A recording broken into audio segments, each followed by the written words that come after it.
اعوذ باللہ من الشیطان اللعین الرجیم بسم اللہ الرحمن الرحیم الحمد للہ وکفا وسلام علی عبادہ الذین اصطفی درود بھیجے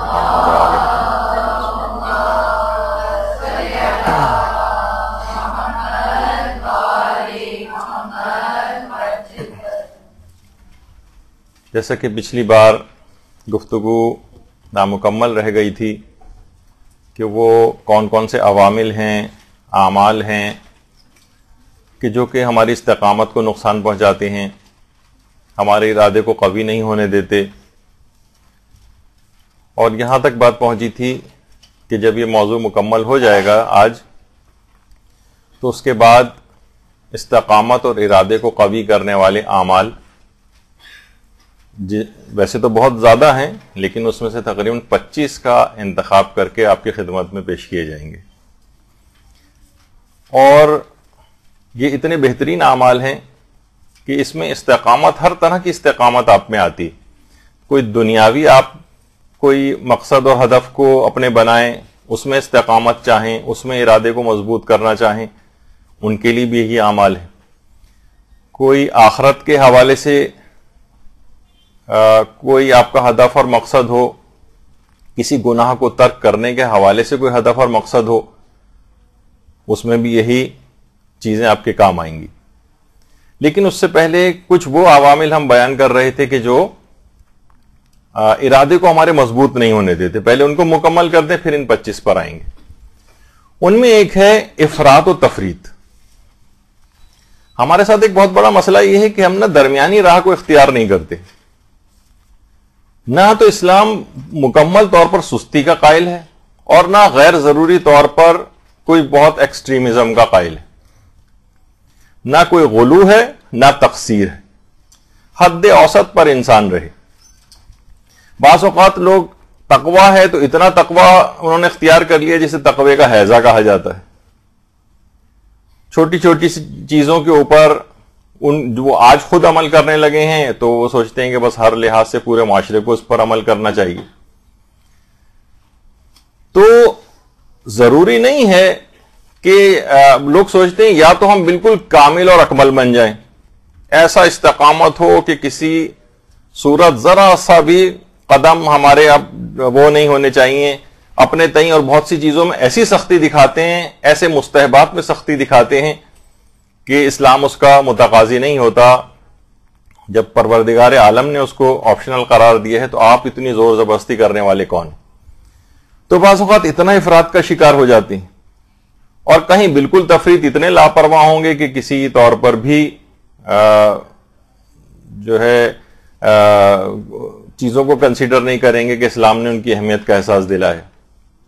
جس طرح ایک ہماری میڈیکل سائنس میں بھی ایک قانون ہے، آل اور ننس لا، یعنی اس کے اندر یہ یا تو مکمل کامل اور اکمل بنیں گے یا بالکل ہی لاپرواہ نہیں، اس میں درمیان کی بھی چیز ہے کہ جتنی بھی استقامت آپ کو حاصل ہو سکے، اس کے لیے کسی آئیڈیلسٹک اپروچ کی اتنی زیادہ ضرورت نہیں، یہ ایک شیطانی دھوکہ ہے۔ مثلا یہ شیطان اکثر اسی طرح کی اپروچ میں دھوکہ دیتا ہے کہ جناب حج، اگر آپ ایسے حج کا کیا فائدہ کہ اس کے بعد گناہ ہو، تو بہتر ہے کہ انسان بالکل بڑھاپے میں 80-85 سال کی عمر میں حج پہ جائے۔ تو یہ تمام چیزیں ایسی ہیں کہ بہرحال اسلام نے اس کو پسند نہیں کیا ہے، اور یہ جیسے کہ لوگ عام طور پر علماء دین کے سلسلے میں روش کو اختیار کرتے ہیں۔ ایک عالم نے صحیح کہا ہے کہ لوگ، یعنی عالم دین کے لیے عصمت کا پیمانہ ان کا ہے، یعنی ذرا سی اس کی کوئی غلطی ہو جائے فوراً یہ یعنی مولانا ہے، عالم دین ہے، ان کی چھوٹی چھوٹی سی چیزیں، کہیں سگریٹ پیتے نظر آ گئے، کہیں کسی جگہ کھڑے ہو کے مثلاً چاٹ کھاتے نظر آ گئے، یا کوئی بھی اس قسم کی بات، تو وہ فوراً ان کو مقامی عصمت پہ سمجھتے ہوئے عدالت سے خارج سمجھتے ہیں، جبکہ ایسا نہیں۔ یہی میں نے کہا کہ آئیڈیلسٹک، اتنی زیادہ آئیڈیلسٹک اپروچ، اتنی زیادہ افراط و تفریط یہ نہیں ہونی چاہیے۔ تو جبھی ہے کہ بہرحال استقامت کو اختیار کرنا ہے، خواہ اس کا آپ حق ادا نہ کر سکیں، مشکل ضرور ہے، لیکن جتنا ہو سکے، یعنی کامل و اکمل بننے کے چکر میں تھوڑی سی استقامت سے بھی نہ رہ جائیں، یعنی یا تو بنیں گے مومن کامل بنیں گے 100%، ورنہ 90% ہی نہیں چاہیے، 85% نہیں چاہیے، بالکل لاپرواہ ہو جائیں گے. تو افراط اور تفرید کا شکار نہ ہو. جس قدر بھی استقامت حاصل ہو سکے اسی قدر استقامت، پھر اس میں آہستہ آہستہ ترقی کریں. یہ ایک اس کے اندر غلطی ہے، یہ والی جو تھنکنگ ہے، اپروچ ہے، یہ استقامت کو نقصان پہنچاتی، آئیڈیلسٹک اپروچ. تو یہ اس سے پہلے اس کا دماغ میں رکھنا چاہیے. پھر دوسری چیز ہے اس میں جو آپ کے ارادے اور استقامت کو نقصان پہنچاتی ہے، وہ ہے منفی انداز فکر. میں یہ نہیں کر سکتا، میں وہ نہیں کر سکتی، مجھ سے یہ کام نہیں ہوتا. اور یہ جتنے ریپیٹڈ فیلئر اٹیمپٹس ہوں گے کسی بھی چیز کو کرنے کی، اتنا زیادہ انسان ڈپریشن میں جائے گا. ڈپریشن مثلا آپ نے دیکھا ہوگا کہ بہت سارے افراد ہیں کہ جو کہ وزن کم کرنے کی فکر میں ہوتے ہیں. اچھا، ایک میں آپ کو ویسے قانون بتا دوں، بالکل جو زندگی میں سب سے پہلی دفعہ وزن اپنا کم کر رہا ہو وہ تقریباً زیادہ تر مرحلوں کے اندر کامیاب رہتا ہے. لیکن جتنی اس کی فیلئر اٹیمپٹ بڑھتی جائیں گی اتنا ہی آگے مزید فیلئرز میں جائے گا. جب بھی آپ نے دیکھا ہوگا کہ شروع میں تو جو پہلی دوسری دفعہ انسان وزن کم کرتا ہے اپنا تو وزن کم ہو جاتا ہے، لیکن بعد میں جب پھر وہ دوبارہ وزن بڑھ جاتا ہے، پھر کم کرنے کی کوشش کرتا ہے تو اتنا کم نہیں ہو پاتا. یہ جتنی ریپیٹڈ فیلئر اٹیمپٹس بڑھیں گی اتنی ہی زیادہ وہ مزید فیلئرز کی طرف جائے گا. تو میں یہ نہیں کر سکتا، میں وہ نہیں کر سکتا، مجھ سے یہ چیز نہیں ہوتی. اس میں کوشش کریں کہ مثبت انداز فکر رکھیں، پازیٹو اپروچ رکھیں. یعنی میں یہ کام کر سکتا ہوں، میں یہ کام کر سکتی ہوں. یعنی یہ آپ جو مستقبل کے بہت سارے اندیشے ہیں نا، یہ استقامت کی راہ میں رکاوٹ بن جاتے ہیں. مثلا اگر کسی سے کہا جائے کہ بھئی بینک کے سودی شعبوں کے اندر جو ہے وہ جابز کرنا حرام ہے، تو اس کے اندر آغا خوئی سے بھی پوچھا گیا تھا، تو آغا خوئی نے قرآن کی ایک آیت وَمَن يَتَّقِ اللَّهَ يَجْعَل لَهُ مَخْرَجًا یہ فتوے کے اندر کوٹ کی تھی. کہا کہ بینک کی جاب کے علاوہ، یہ سودی کام کے علاوہ ہمارے پاس کوئی کام ہی نہیں. انہوں نے کہا تقوی اختیار کریں، اللہ خود آپ کے لیے راہ کو پیدا کر دے گا. یعنی تو کوشش تو کرے انسان اس طرف جائے، تو کچھ استقامت تو دکھائے. لیکن کیا ہے، ملازمت و کاروبار کے جو اندیشے ہوتے ہیں، اگر میں نے حرام جاب چھوڑ دی تو یہ کیسے ہوگا، حرام اگر یہ فلاں چیز میں نے کاروبار میں ہم نے نہیں کی تو ہمارے کاروبار کو نقصان ہو جائے گا. آج کل ایسی چیزیں کہاں چلتی ہیں، جب تک رشوتیں نہ دی جائیں، مثلا کاروبار جو ہے وہ کس طریقے سے ٹینڈر لیے جائیں گے، بہت ساری اس طرح کی باتیں ہوتی ہیں. جبکہ یہ دیکھا ہے کہ کوئی بھی شخص ذرا سی بھی استقامت اختیار کرتا ہے. میں نے ایک جگہ دیکھا تھا کہ ہیئر ڈریسر وغیرہ، آپ کو پتہ ہے جب تک وہ شیو نہ بنائیں لوگ ان کے پاس ہر طرح کی چیزوں کے لیے آتے ہیں. شیو بنوانے کے لیے اس نے باقاعدہ لکھ کے لگا دیا کہ یہاں شیو بنانا حرام، یعنی یہاں شیو بنانا جو ہے شیو نہیں بنائی جاتی. اچھا دیکھا جائے تو اس کا کاروبار ٹھپ ہو جانا چاہیے تھا. ابتدا میں لوگوں نے اس سے کہا بھی تو اس نے وہ یعنی اٹک گیا اس کے اوپر. اس نے کہا نہیں، سوائے بال بنانے کے میں اور کوئی ایسا کام یہاں پر نہیں کروں گا. اور اس علاقے میں اس وقت سب سے زیادہ چلنے والی دکان اسی کی. یعنی اس نے بہرحال ایک استقامت دکھائی. یہاں پر اکثر جگہوں پہ ہوتا ہے کہ جناب ہم فلاں دکان کھول رہے ہیں، جب تک ہم بے پردہ سیلز گرلز وہاں پر نہیں رکھیں گے تب تک دکانیں چلیں گی نہیں. یہ اسی طریقے سے بہت سارے مالیاتی ادارے قرضے وغیرہ دیے جاتے ہیں. ایک صاحب نے بالکل صحیح کہا تھا کہ ابتدا کے اندر وہ بے پردہ اور اس طرح کی جو خواتین ان کو پیش کرتے ہیں سامنے. جب وہ قرضہ ورضہ لے لیتا ہے تو اگلی دفعہ ایک موٹی مونچھوں والا ایک آدمی آ کے بیٹھا ہوتا ہے جو بعد میں قرضہ وصول کرنے کے لیے ان سے. تو یہ اس طرح کی اپروچ یعنی دماغ میں یہ ہوتا ہے کہ شاید جب تک ہم کوئی اس میں حرام کام نہیں کریں گے ہمارا کاروبار ترقی نہیں کرے گا. تو اس طرح کا جو منفی انداز فکر ہے یہ نقصان پہنچاتا ہے استقامت اور ارادے کو. نہیں میں یوں نہیں کر سکتا کہ اگر میں نے یوں کیا تو یہ ایسے ہو جائے گا. استقامت دکھائی تو مجھے یہ نقصان ہو جائے گا. مستقبل کے ایسے اندیشے جو کہ بس صرف ایک اندیشے ہیں، ایک شیطان ہے جو دل میں خیال پیدا کرتا ہے کہ تمہیں نقصان ہو جائے گا. اچھا اسی طرح سے جو نقصان پہنچاتی ہے ارادے کو وہ ہیں مباحات اور حلال چیزوں میں بھی حد سے زیادہ غرق ہو جانا. حلال چیزیں دیکھا جائے بالکل جائز ہے، کھیل کھیلنا بالکل جائز ہے، لیکن کھیلوں میں ایسا غرق ہو گئے کہ نمازیں نکلی جا رہی ہیں. کرکٹ میچ کھیلنے گئے تو اب نمازیں ظاہر ہے اس میں کیسے پڑھیں، پتہ چلا نمازیں قضا کر دی. یا مثلا بہت زیادہ رشتہ داریوں کے اندر مشغول ہونا، میل جول رکھنا، رشتہ داروں سے صلہ رحمی کرنا، اس کا وہ مفہوم بالکل غلط ہے جو ہمارے ہاں رائج ہے. اس کے معنی ہے کہ ہر وقت بس رشتہ داروں کے ہاں آیا جائے، وہ آ رہے ہیں وہ جا رہے ہیں، ایک مچھلی بازار کا سا ایک سما ہو. اسی کے اندر بے تحاشا غیبتیں بھی ہوتی ہیں، اور وہاں کون سی دین کی ایسی باتیں ہوتی ہیں عام طور پر رشتہ داروں کے ساتھ. تو بہرحال اس کے اندر بھی افراط و تفریط کا انسان شکار ہوتا ہے. نہیں چیزیں مباح ہیں بلکہ ہو سکتا ہے مستحب بھی ہوں، لیکن حد سے زیادہ یعنی اس کے اندر ایسا غرق ہو جانا ان مباحات کے اندر، تو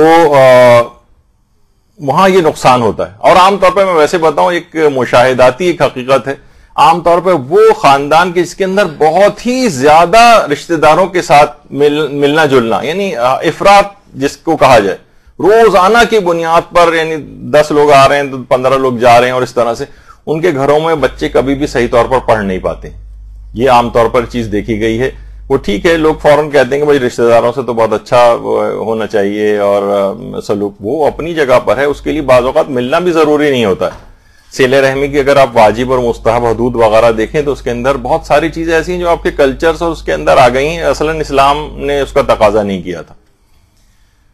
تو اکثر یہ چیزیں واجبات چھوڑنے کا بہانہ بن جاتی ہیں. اب آ رہے ہیں، خوب ملاقاتیں ہو رہی ہیں، رات 2-2 3-3 بجے تک مہمان بیٹھے ہوئے ہیں، اس کے بعد ظاہر ہے فجر کا وقت کچھ ہی دیر بعد اس کے اندر ہو جاتا ہے، نتیجتاً یہ کہ سوتے رہ گئے.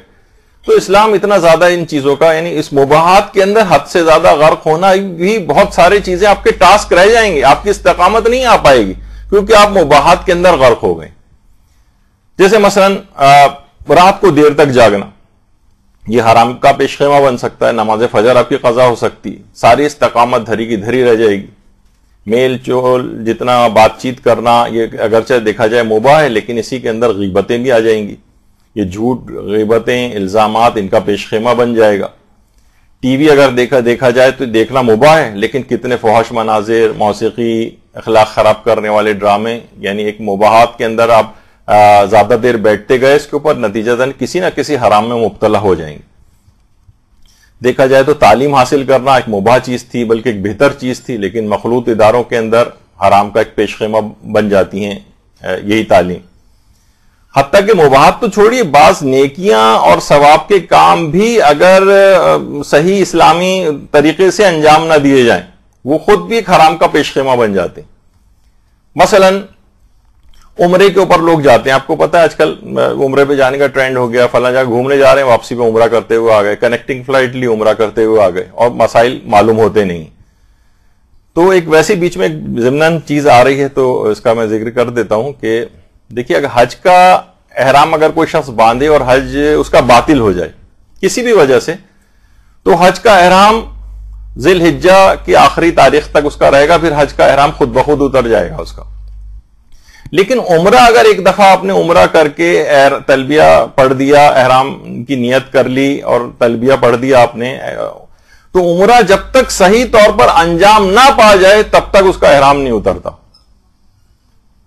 یعنی آپ ہو سکتا ہے 5 سال ہو چکے ہوں، تب بھی جو ہے اس کا احرام اس وقت تک نہیں اترے گا جب تک کہ وہ صحیح طور پر اس عمرے کو انجام نہ دے لیا جائے. تو دیکھا جائے ایک مستحب چیز تھی عمرہ کرنا، لیکن آپ نے کچھ اس میں اہم معلومات حاصل نہیں کی اور کچھ ایسی غلطیاں کر کے آگے جس سے عمرہ باطل ہوتا ہے. اور بہت ساری اس طرح کی مثالیں جو بھی میں نہیں جا سکتا اس کے اندر، لیکن یہ کہ لوگ بعد میں پریشان ہوتے ہیں کہ اب کیا کریں.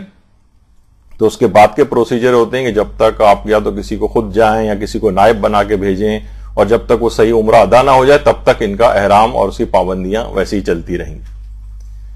تو بہت ساری اس کے اندر ضمنی مسئلے بھی ہیں جو اس کی طرف میں نہیں جا رہا ہوں، لیکن کیا ہے کہ مستحب چیز تھی، لیکن کیا ہے کہ معلومات مکمل نہیں تھیں تو وہ بھی اس کے اندر بھی ایک حرام چیز آ گئی. اور اسی طریقے سے مثلا بہت زیادہ یہ ہوتا ہے کہ طواف النساء لوگ نہیں، ان کو مسئلہ پتہ نہیں، تو پتہ چلا کہ کچھ ہی عرصے پہلے مدرسے کے پاس ایک کیس آیا ہوا تھا، اصل میں جتنے عمرے کریں گے اتنے ہی طواف النساء انجام دینے ہوں گے. مثلا کوئی شخص 40 عمرے سے پہلے کر چکا اور ایک میں بھی طواف النساء نہیں کیا، تو تب تک ازدواجی پابندیاں برقرار رہیں گی جب تک 40 طواف النساء اور ان کی نمازیں نہ ادا کر لی جائیں. آغا سیستانی کے فتوے میں، آیت اللہ خامنئی کے فتوے میں بہرحال ایک طواف النساء اور اس کی جو نماز ہے اس کے پڑھنے سے جو اس کی پابندیاں ہیں وہ حلال ہو جاتی ہیں. لیکن بہرحال یہ کہ جو آیت اللہ سیستانی کا نظریہ ہے یا مثلا آقا خوئی وغیرہ کا تھا کہ اتنے ہی کرنے پڑیں گے. تو کتنے ایسے کیس یہاں پر بھی آتے ہیں, مدرسے میں بھی, علماء کے پاس بھی ہم نے جاتے دیکھیں گے, 40 50 عمرے اس نے کیے ہوں, کسی ایک میں بھی شوہر نے طواف النساء نہیں کیا. تو اب جب تک وہ ادا نہ ہو جائیں, آپ دیکھیں گے وہاں کے حالات میں کتنی اس کے اندر مشکلات ہیں, یا تو نائب بنائیں, خود جائیں وغیرہ, بہت سارے مسئلے ہوتے ہیں. تو کیا ہے, معلومات کا نہ ہونا. تو مباحات سے انسان حرام میں چلا جاتا ہے, اور بعض اوقات مستحبات کے اندر بھی حرام کی راہ کھل جاتی. تو اسی طرح سے یہ چیزیں افراط و تفریط وغیرہ کا شکار انسان ہو جاتا ہے. اسی طریقے سے جس طرح حالت احرام میں خوشبو کا استعمال حرام ہے, اس میں خوشبو کھانا بھی ایک مسئلہ ہے.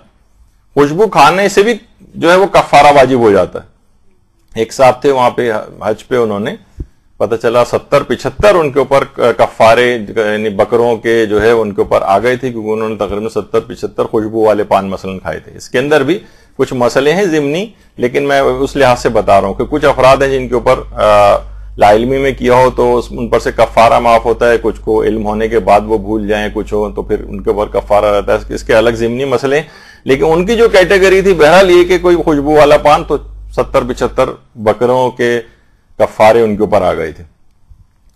تو بہرحال یہ تمام چیزیں ایسی ہیں کہ انسان مباحات کے اندر بہت زیادہ جب غرق ہو جاتا ہے اور اس کو دین کی باتیں پتہ نہیں ہوتی, اور تو مختلف اس کے اندر گرفتار رہتا ہے. تو سب سے بہتر یہی ہے کہ انسان حد اوسط کے اوپر رہے, درمیان میں رہے, افراط و تفریط کا شکار نہ ہو. یہ عام طور پر استقامت کو نقصان پہنچانے والی چیزوں میں سے. اچھا, اب استقامت جو ہے کن چیزوں میں ضروری؟ دیکھیے, استقامت کا تعلق بندے کے اقوال سے بھی ہوتا ہے, بندے کے افعال سے بھی ہوتا ہے, بندے کے احوال سے بھی ہوتا ہے, اور اس کی نیتوں میں بھی ہوتا ہے. یعنی استقامت قول کے اندر بھی ہے, فعل کے اندر بھی ہے, اس کی حالت کے اندر بھی ہے, اس کی نیت کے اندر بھی ہے. یعنی بلکہ نیت اور دل کے اندر جب استقامت اس کے پیدا ہوتی تو پھر ہی اس کے بعد اس کے عمل سے ظاہر ہوتی. یعنی بہت سے لوگ جو عمل میں آپ کو بہت استقامت والے نظر آتے ہیں, اس کا مطلب یہ ہے کہ وہ نیت کے اعتبار سے اور دل کے اعتبار سے استقامت میں پہلے سے قوی ہو چکے ہیں. شدید گرمی کا زمانہ ہو اور اس وقت جو ہے کوئی عورت مکمل حجاب کر رہی ہو, تو اس کے افعال سے استقامت ظاہر ہو رہی, وہ اپنے بچوں کو بھی کروا رہی ہے, اس کے افعال سے استقامت ظاہر ہو رہی ہے. اس کا مطلب ہے کہ یہ نیت کے اعتبار سے اور دل کے اعتبار سے استقامت اس کے اندر آئی ہوئی ہے, جو کہ اب ظاہر ہوئی ہے. تو مثلا بہت سارے نوجوان ہوتے ہیں, ابتدائی عمر کے اندر داڑھی نکل رہی ہے, مکمل طور پر نہیں نکل رہی, کہیں سے آ رہی ہے کہیں سے نہیں آ رہی, لوگوں کے مذاق کا نشانہ بنتے ہیں. لیکن آدمی اگر استقامت اختیار کرے اس کم عمری کے اندر بھی اور مقابلہ کرے تو پھر کسی کے اندر ہمت نہیں ہوتی. اس کا مطلب یہ کہ اس سے پہلے اس کا دل جو ہے وہ قوی ہو چکا ہے. کتنے ابتدائی طور پر ہمارے بہت سے علماء ہیں کہ صحیح طور پر داڑھی نہیں بھی نکلی ہے, لیکن ایک استقامت کا, یہ آپ کے سامنے رہبر معظم آیت اللہ خامنئی کے بچپن کی جو ایک تصویر ہے. تو بہرحال اس لحاظ سے ایک استقامت جو ہے یعنی اس کے دل کے اندر استقامت ہونی چاہیے. ظاہری کی استقامت ہوتی ہے, اور پھر اس کے بعد استقامت کبھی کبھار اللہ اور بندے کے درمیان ہوتی ہے, اور کبھی اللہ کی مخلوق اور اس بندے کے درمیان بھی ہوتی ہے. پیغمبر اسلام کے دور میں اللہم صلی علی محمد و علی محمد,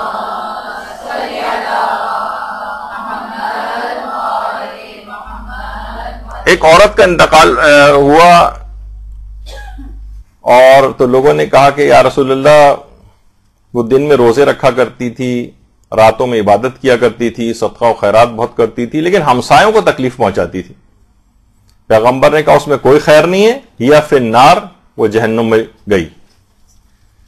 تو کیا تھا کہ اس کی عبادت میں استقامت تھی, نماز روزے کی پابند تھی, صدقے و خیرات کی پابند تھی, لیکن کیا تھا, لوگوں کے ساتھ اس کا رویہ اچھا نہیں تھا, پڑوسیوں کے ساتھ. تو عبادت میں استقامت تھی لیکن معاملات میں استقامت نہیں تھی. اچھا, اسی طریقے سے لوگ بہت سے معاملات میں استقامت اختیار کرتے ہیں. مثلا جناب کہیں زلزلہ آیا, اور اس کے بعد وہاں کے آپ دیکھتے ہیں کتنے افراد, اداکار, گلوکار, سارے کے سارے اس طرح کے سوشل ورک کے اندر جو ہے وہ آ جاتے ہیں. ایک کرکٹر کا تو میں نے خود ٹی وی میں انٹرویو سنا تھا کہ میں کرکٹر کے ساتھ ساتھ ایک دینی شخصیت بھی ہوں اور جب بھی موقع ملتا ہے ضرور نماز پڑھتا ہوں. تو وہ ان کا کرائٹیریا آپ دیکھیں گے افراط و تفرید کے حوالے سے. یعنی بعض اوقات سوشل ورک کے اندر آگے ہیں لیکن کیا ہے اللہ کے ساتھ اپنا رابطہ صحیح نہیں رکھا ہوا ہے. اور باقاعدہ ایک گلوکار جو کہ زلزلہ زدگان اور سیلاب زدگان کی امداد کے لیے بہت پیش تھے, ان کا بھی ایک دفعہ انٹرویو آیا تھا اور واضح طور پہ کہا تھا کہ دیکھیے میں واضح طور پہ کہتا ہوں میں منافق آدمی نہیں ہوں, میں نماز نہیں پڑھتا ہوں, لیکن میں سوشل ورک کے اندر جو ہے کافی آگے ہوں, اللہ نے مجھے توفیق دی ہوئی. تو کیا ہے افراط و تفرید, یعنی کبھی بندے سے اپنے تعلقات استوار نہیں کیے ہوئے صحیح طور پر, انسان صرف نماز و روزہ میں لگا ہوا ہے تب بھی پیغمبر نے کہا جہنم میں جائے گا. اور بعض اوقات انسان کفر اور اسلام کے درمیان جو حد فاصل ہے نمازی کو چھوڑا ہوا ہے اور سوچ رہے ہیں کہ شاید بندگان خدا کی خدمت مجھے جنت میں لے جائے گی. تو استقامت قول میں بھی ہونی چاہیے, فعل میں بھی ہونی چاہیے, احوال میں بھی ہونی چاہیے, نیتوں میں بھی ہونی چاہیے. سب چیزوں کا ایک وہ بنتا ہے. بفے سسٹم اسلام نہیں ہے کہ اپنی پسند کی کوئی بھی چیز اٹھا لی اور بس کہا کہ بس ہم نے اسلام کے اوپر عمل کر لیا. اسلام کے اندر پورے کا پورا داخل ہونا ہوتا ہے. تو اسی طرح سے یہ بھی ہوتا ہے کہ جو نقصان پہنچانے والی چیزیں اس کے اندر ایک لقمہ حرام بھی. انسان اپنی غذا کو چیک کرے, اپنے مالی جو اس کی چیزیں ہیں اس کو چیک کرے, اس کے اندر کوئی حرام کام اگر حرام لقمہ آ رہا ہے, حرام پیسہ آ رہا ہے, اس کے جسم کا حصہ بن رہا ہے, وہ اسی کی چیزیں خرید کے وہ کھا رہا ہے, اسی سے بچوں کی پرورش ہو رہی ہے, تو کیا ہے یہ چیز خود ایک ایسی بے برکتی کا سبب بنتی ہے کہ یہ دین میں کبھی بھی استقامت اختیار نہیں کر سکتا, بلکہ دنیاوی امور کے اندر بھی اس کے ارادے جو ہے کبھی مضبوط نہیں ہوں گے, ٹوٹتے رہیں گے. اس کے اندر خود ایک ایسا ٹیکنیکل فالٹ اس کے اندر آ جائے گا کہ لقمہ حرام اندر کسی بھی ذریعے سے اس میں یا اس کی اولاد میں جا رہا ہو تو کوئی وہ کمی باقی رہتی. کتنا بھی وہ تقوی اختیار کرنے کی کوشش کرے گا یا کوشش کرے گا تربیت کرنے کی اولاد میں, وہ بات اس کے نہیں آ پائے گی. اپنے ذرائع جو ہیں ان کو چیک کرنا چاہیے مالی امور کو کہ کہیں اس کے اندر تو کوئی اس طرح کی چیز نہیں جا رہی. تو یہ وہ چیزیں ہیں کہ جن کو اختیار کیا جائے گا, جن کا خیال رکھا جائے گا اور ان سے بچا جائے گا, افراط و تفرید اور اس طرح کی تمام چیزیں. تو یہ چیزیں ایک لحاظ سے تقریباً مکمل ہوئی ہماری کہ کچھ چیزوں سے جو استقامت کو نقصان پہنچانے والی ہیں ان سے اپنے آگہی رکھنا ضروری ہے تاکہ ان سے بچا جائے, تاکہ پھر ان طریقہ کار کے اوپر ہم عمل کریں جو کہ استقامت کے لیے ہوتے ہیں. تو دیکھیے استقامت میں انسان کمزور بھی اگر ہوتا ہے اور وہ رفتہ رفتہ لیکن ایک استقامت اختیار کرتا ہے, تو آپ نے دیکھا ہوگا چیونٹی اپنے سے کتنی بھاری بوجھ کو بھی اٹھا کے لے جا رہی ہوتی ہے, گر رہی ہوتی ہے, پڑ رہی ہوتی ہے. کتنے لوگ آ کے ایک چینی کا ایک دانہ جو ہے وہ چیونٹیاں جو ہے کھینچ کے لے جا رہی ہوتی ہیں. تو وہ آپ ان کی استقامت دیکھیں, وہ کہیں پہ بھی سرنڈر نہیں کرتے بلکہ ہر صورت میں اپنے اس مشن کو, مقصد کو پائے تکمیل تک پہنچانے کے لیے اپنی پوری ایفرٹ لگا رہے ہوتے. تو اب آ جائیے وہ کون سے اعمال ہیں کہ جو کہ استقامت کو براہ راست پیدا کرتے ہیں. دیکھیے سب سے پہلی بات ہم اس سے پہلے کہ وہ شروع کریں وہ طریقے بتائیں. استقامت اور مضبوط ارادے کی کوششوں میں ٹال مٹول سے کام نہ لیں, بس فوراً شروع کر دینا چاہیے. یعنی روایات میں بھی یہ بات آئی ہے, علماء کے اقوال میں بھی ہے کہ جو امیدوں کے فریب میں اوقات کی تباہی,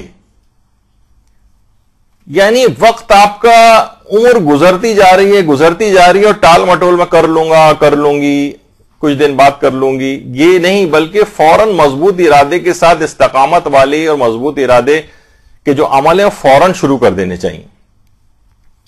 اور جوانی کا دور خاص طور پر ہے کہ امام خمینی فرماتے تھے جوانوں سے مخاطب ہو کے کہ اس وقت جبکہ تم جوان ہو اور جوانی کی طاقتیں جو ہیں وہ محفوظ ہیں, نفسانی خواہشات کو سنجیدگی کے ساتھ کچلنے کی کوشش کرو.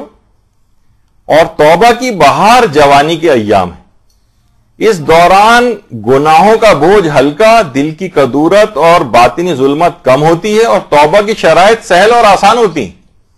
یعنی بہت آسانی کے ساتھ تم ان چیزوں کو سے پیچھا چھڑا سکتے ہو، گناہوں سے پیچھا چھڑا سکتے ہو، نیکیوں کی طرف زیادہ سے زیادہ تیزی کے ساتھ بڑھ سکتے ہو، بہت آسانی کے ساتھ اپنے گناہوں کو معاف کروا سکتے ہو. اس وقت ہر چیز تمہارے لیے بہت آسان ہے، توبہ کی شرطیں بھی بہت آسان ہیں.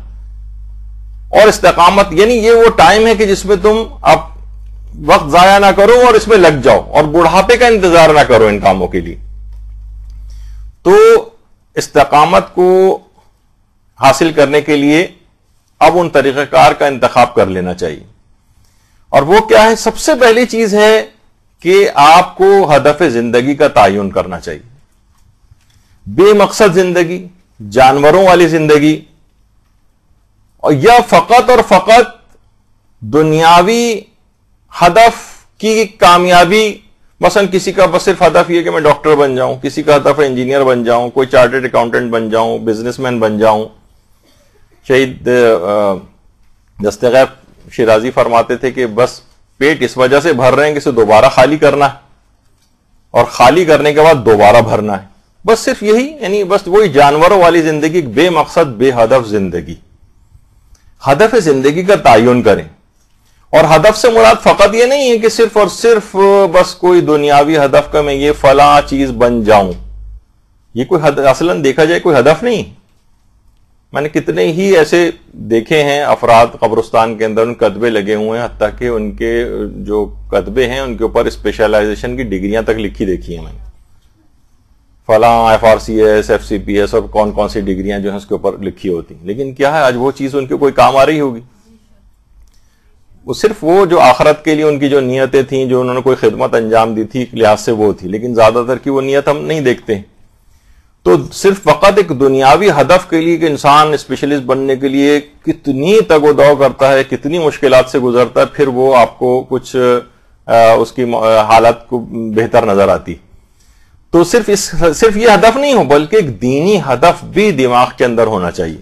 آخرت کا ہدف جہاں کہ ہمیشہ ہمیشہ رہنا، یہ مین ٹارگٹ ہونے چاہیے. مثلا کوئی علمی ہدف اپنا اس طرح کا بنائیں، کوئی دینی کام کے لحاظ سے کوئی ہدف ایسا بنائیں، تبلیغات دینی کو کوئی ہدف ایسا بنائیں. یعنی حقیقتاً لوگ اکثر بہت سارے سوالات پوچھتے ہیں کہ سب سے بہترین ثواب کا کام کون سا ہے. تو یقین کیجئے جتنے بھی علماء سے، اساتذہ سے، جن سے بھی بات ہوئی ہے، تقریباً سب کہتے ہیں کہ تبلیغات سے بڑھ کر کسی کام کے اندر ثواب نہیں، کسی بھی کام میں. اللہم صلی علی محمد وعلی آل محمد.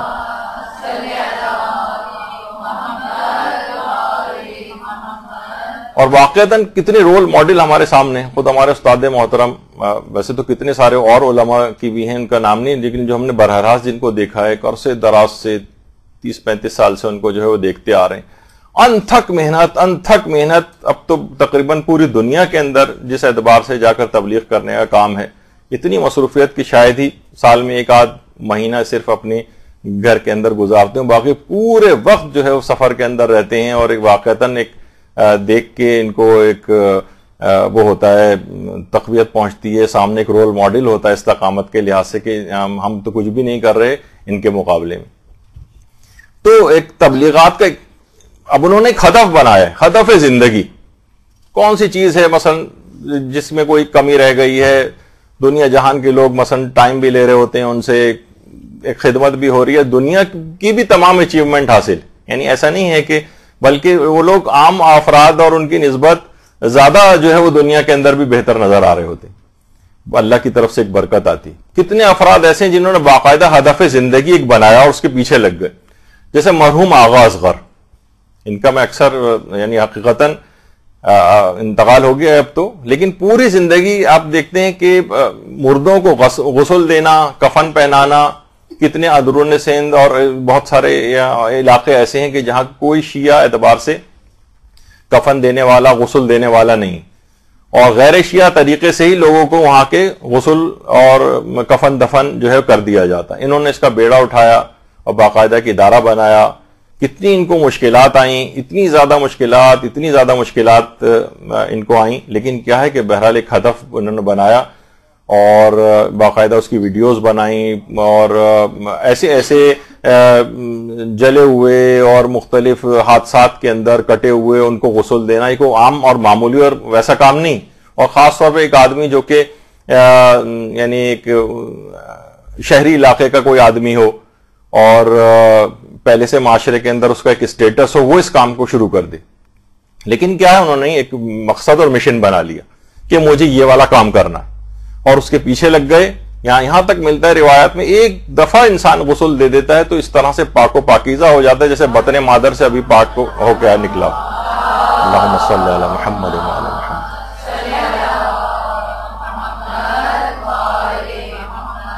ایک دفعہ کسی کو کفن پہنا دیا، ایسے ہی جیسے قیامت تک کے کسی کے لیے لباس کا انتظام کسی نے کر دیا.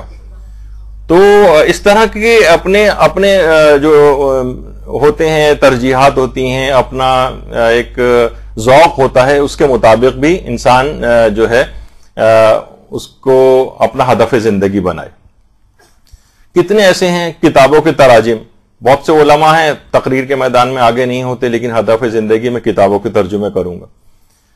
کتنے علماء ہیں جیسے ہمارے استاد محترم تبلیغات کے ساتھ ساتھ حج کے کاروانوں کو لے کر جانا، 40 سال سے مسلسل حج کے کاروانوں کو لے کر جا رہے ہیں.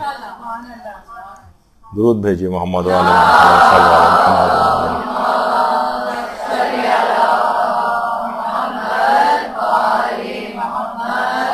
آج ان کے کتنے ہی سینکڑوں شاگرد ایسے ہیں کہ جو کہ حج کی باقاعدہ مکمل حج کاروان لے کر جا رہے ہیں. لیکن کیا ہے کہ ایک ہدف زندگی، یہ بھی انہوں نے ایک الگ سے، ضروری نہیں کہ صرف ایک، وہ بھی تبلیغات کے حوالے سے ہی حج کے کاروانوں کو لے جانے کا بھی ایک سلسلہ ہے. اور اس کے بعد یعنی اب تک بلا مبالغہ لاکھوں لوگوں کو صحیح حج کروا چکے. تو اس طرح سے ہوتا ہے. تو اچھا دیکھیے، اگر ہدف کوئی ایک معین ہو جاتا ہے نا تو اس سے انسان کو موٹیویشن ملتی ہے استقامت کے لیے. ورنہ اگر کوئی ہدف زندگی نہیں ہے تو آپ کا کبھی بھی ارادہ قوی نہیں ہو پائے گا. ہدف بنائیں گے تو ارادہ اس کے لیے اس کو قوی کریں گے آپ. ہدف ہی کوئی نہیں ہے تو ارادہ کبھی بھی صحیح طور پر نہیں ہو پائے گا. کتنے ایسے ہیں جو ہدف بنا سکتے ہیں کہ مثلا ہم علماء کو ارینج کریں گے اور ان سے جو ہے نا درس کروائیں گے. کتنے افراد ایسے میں جانتا ہوں کہ جو 30-35 سال سے درس کمیٹیاں بنائی ہوئی ہیں، مسلسل درس اپنے علاقوں کے اندر جو ہے کروا رہے ہیں. بس ایک ہدف زندگی انہوں نے بنایا ہوا ہے. کوئی بہت زیادہ ان کی کوئی شہرت نہیں ہے، کچھ نہیں ہے، سادہ سے نوجوان ہیں. اب تو خیر وہ بھی ادھیڑ عمری اور بزرگی کے اس کے اندر آ چکے ہیں اتنے طویل عرصے، لیکن مسلسل اس کام کو کر رہے ہیں کہ علماء کو لاتے ہیں، ارینج کرتے ہیں اور دروس ان سے انعقاد، یعنی اپنا ایک ہدف زندگی بنایا. اور اس کے لیے کوئی بہت بڑی ٹیم کی بھی ضرورت نہیں. ایک اکیلا آدمی بھی کر سکتا ہے اور 2 آدمی مل جائیں تو ایک پوری ایک لحاظ سے دیکھا جائے تو ایک تنظیم بنا سکتے. 2 آدمی بھی بہت کافی، 2 خواتین بھی کافی. آپ خود بن جائیں اور اپنی ایک ہم خیال کوئی بھی مومنہ کو اپنا ساتھی بنائیں اور شروع کریں، پھر بعد میں بہت سارے لوگ مل جاتے ہیں. اسی طریقے سے کچھ لوگ اپنا ہدف زندگی بناتے ہیں مثلا شادیاں کروانا. کتنی پرابلم ہے، لوگ خود سے کہہ نہیں پاتے ہیں، کتنی اس کا شکار ہیں، کتنا معاشرے کے اندر جو ہے یہ چیزیں بڑھتی جا رہی ہیں، خرابیاں بڑھ رہی ہیں.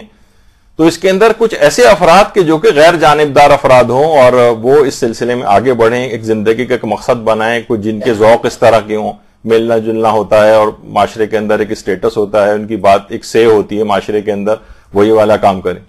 اسی طرح سے مثلا کتابیں چھپوانا، بہت سے لوگ علمی ذوق رکھتے ہیں، وہ یہ والے کام کو پکڑ لیں کہ ہم ٹھیک ہے کتابیں ترجمے کروائیں گے، پرنٹ کروائیں گے اور ڈونیشن کلیکٹ کریں گے، کتابوں کو رعایتی قیمت پہ لوگوں کو دیں گے. ایک تبلیغات کے بس ایک میں مختلف آپ کو چیزیں پیش کر رہا ہوں، اب جس کا جو جیسا ذوق ہے.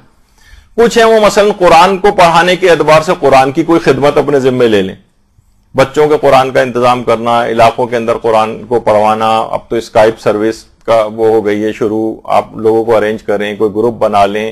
ضروری تو نہیں کہ انسان ہمیشہ پیسے کمانے کی فکر کے اندر رہے، تبلیغ کے حوالے سے بھی خدمت کو انجام دے سکتا ہے، اور ضرورت ہو پیسوں کی تو وہ بھی اللہ اس کا بھی انتظام کر دیتا ہے.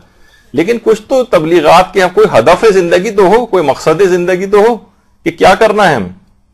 اسی طرح سے کتنی افراد ایسے ہیں جو یتیم خانے جنہوں نے کھولے ہوئے ہیں، بہت سے ان کے سامنے ہوتا ہے کہا، بلکہ وہ کہتے ہیں نہیں بس ہمیں یتیم خانہ ہی کھولنا ہے. بہت سے لوگ ان کو دوسرا بھی ہدف دیتے ہیں کہ بھئی آپ مدرسہ بھی کھول سکتے نہیں تو، لیکن ان کا ذوق اسی کے اندر ہے تو ان کو اسی میں جانے دیں. کچھ ہیں انہوں نے چھوٹے چھوٹے اس طرح سے یتیم خانے جو ہیں وہ کھولے ہوئے ہیں، اسے 5 بچے 10 بچے 20 بچے اس طرح سے، کوئی بھی اس طرح سے کوئی ایسا ہو کہ جس کے اندر معاشرے کی کوئی ایک ذمہ داری انسان جو ہے وہ قبول کرے. پہلے ہی ہوتا تھا، اب بھی پتہ نہیں یہاں ہوتا ہے یا نہیں ہوتا. مدرسے میں بھی کچھ طالبہ تھیں اور وہ انہوں نے 10-10 سال تقریباً یہ والی خدمت انجام دی کہ ان کا تھا کہ جناب نوٹس لکھنے کی ذمہ داری، ان کی کوئی بہت خوش خط کسی کی لکھائی تھی یا کسی کو کمپیوٹر ٹائپنگ بڑی اچھی تھی تو اس نے جو ہے یہ والی خدمت کو قبول کر لیا. ایک خاتون تھی مثلا انہوں نے فوٹو کاپی کروا کر تقسیم کرتی تھی، ایک لڑکی درس لکھتی تھی، وہ انہوں نے پوری کلاس کے لیے ذمہ داری 10 سال تک اس کو پکڑے رکھا اس چیز کو. تو ایک بہرحال دین کی خدمت کسی بھی عنوان سے ہو. کچھ ہیں مثلا کہ جناب بہت سے بچے ہیں یہاں پر بہت غریب بھی آتے ہیں اور مدرسہ ہر ایک کو بالکل ہی ویسے ہی فیس کم ہے لیکن اس میں بالکل ہی معاف کرتا چلا جائے ہر ایک کو، تو اس کے پھر اپنے اخراجات چلنا مشکل ہو جاتے ہیں.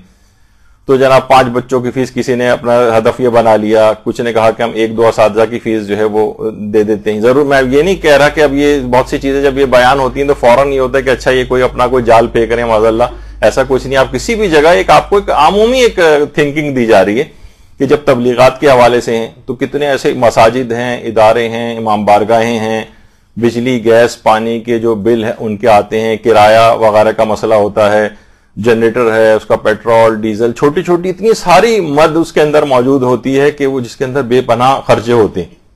تو ہر آدمی اپنی صلاحیت و رجحان کے مطابق اپنا کوئی ہدف جو ہے وہ ہدف زندگی قرار دے سکتا ہے، اس میں ترقی کا سوچ سکتا ہے، اس پر ورک کر سکتا ہے. اور پھر کیا ہوتا ہے کہ جب وہ ہدف زندگی قرار دے دیا اس نے، اب اس میں رجحان اس کا جو ہے وہ بڑھتا چلا جائے گا، ارادہ اس کا ٹوٹے گا نہیں. تو دلچسپی اور رجحان نہیں ہوگا کسی بھی چیز میں تو ہدف زندگی بھی قرار نہیں پائے گا اور کبھی استقامت نہیں آ پائے گی کسی بھی ارادے کے اندر. تو ایک پہلی چیز ہو گئی کہ اپنے ذوق کے مطابق آپ کوئی ایک ہدف زندگی کا تعین تو کریں کہ آپ نے کیا کرنا ہے آئندہ.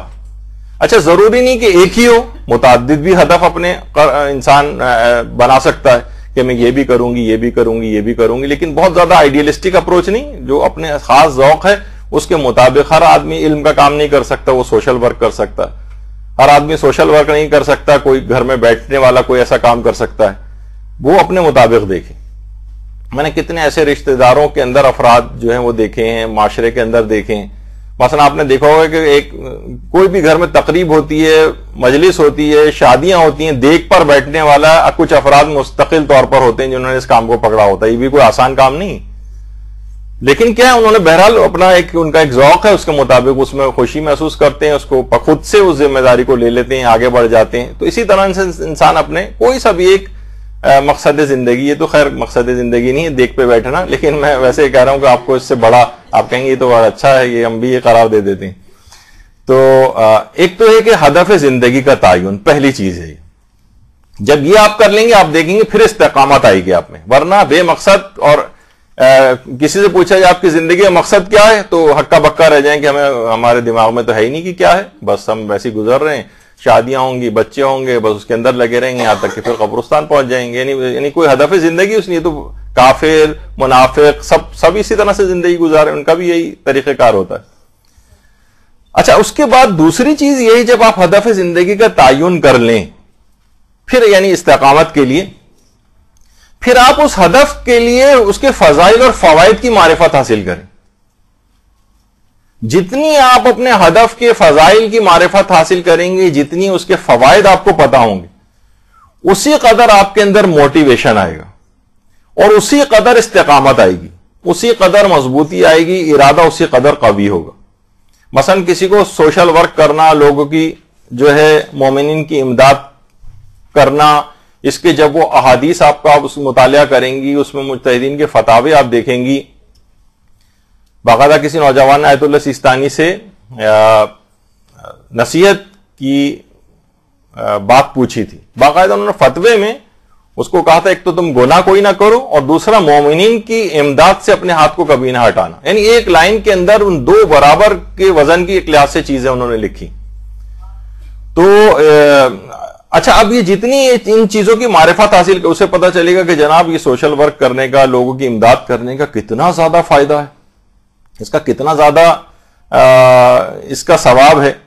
تو جتنا اس کی علم حاصل ہوتا جائے گا اس مطابق کتابیں پڑھے، احادیث کا مطالعہ کرے، قرآنی آیات پڑھے، علماء کے فتاوے دیکھے، علماء کے حالات اور صاحبان ایمان، اور اس میں جتنی اس کی علم بڑھتا جائے گا اس اپنے ہدف کے فضائل کا، اتنی ہی زیادہ اس کے اندر موٹیویشن آئے گی, اتنا ہی ارادہ قوی ہوگا, پھر یہ پیچھے نہیں ہٹے گا. مثلا کوئی پوچھے بھائی آپ سوشل ورک کیوں کر رہے ہیں, سر کیا ثواب ہے, تو پتہ چلو ہکا پکا کھڑا ہوا ہے, بس کہہ رہا ہے کہ ہاں بہت اچھا کام ہے.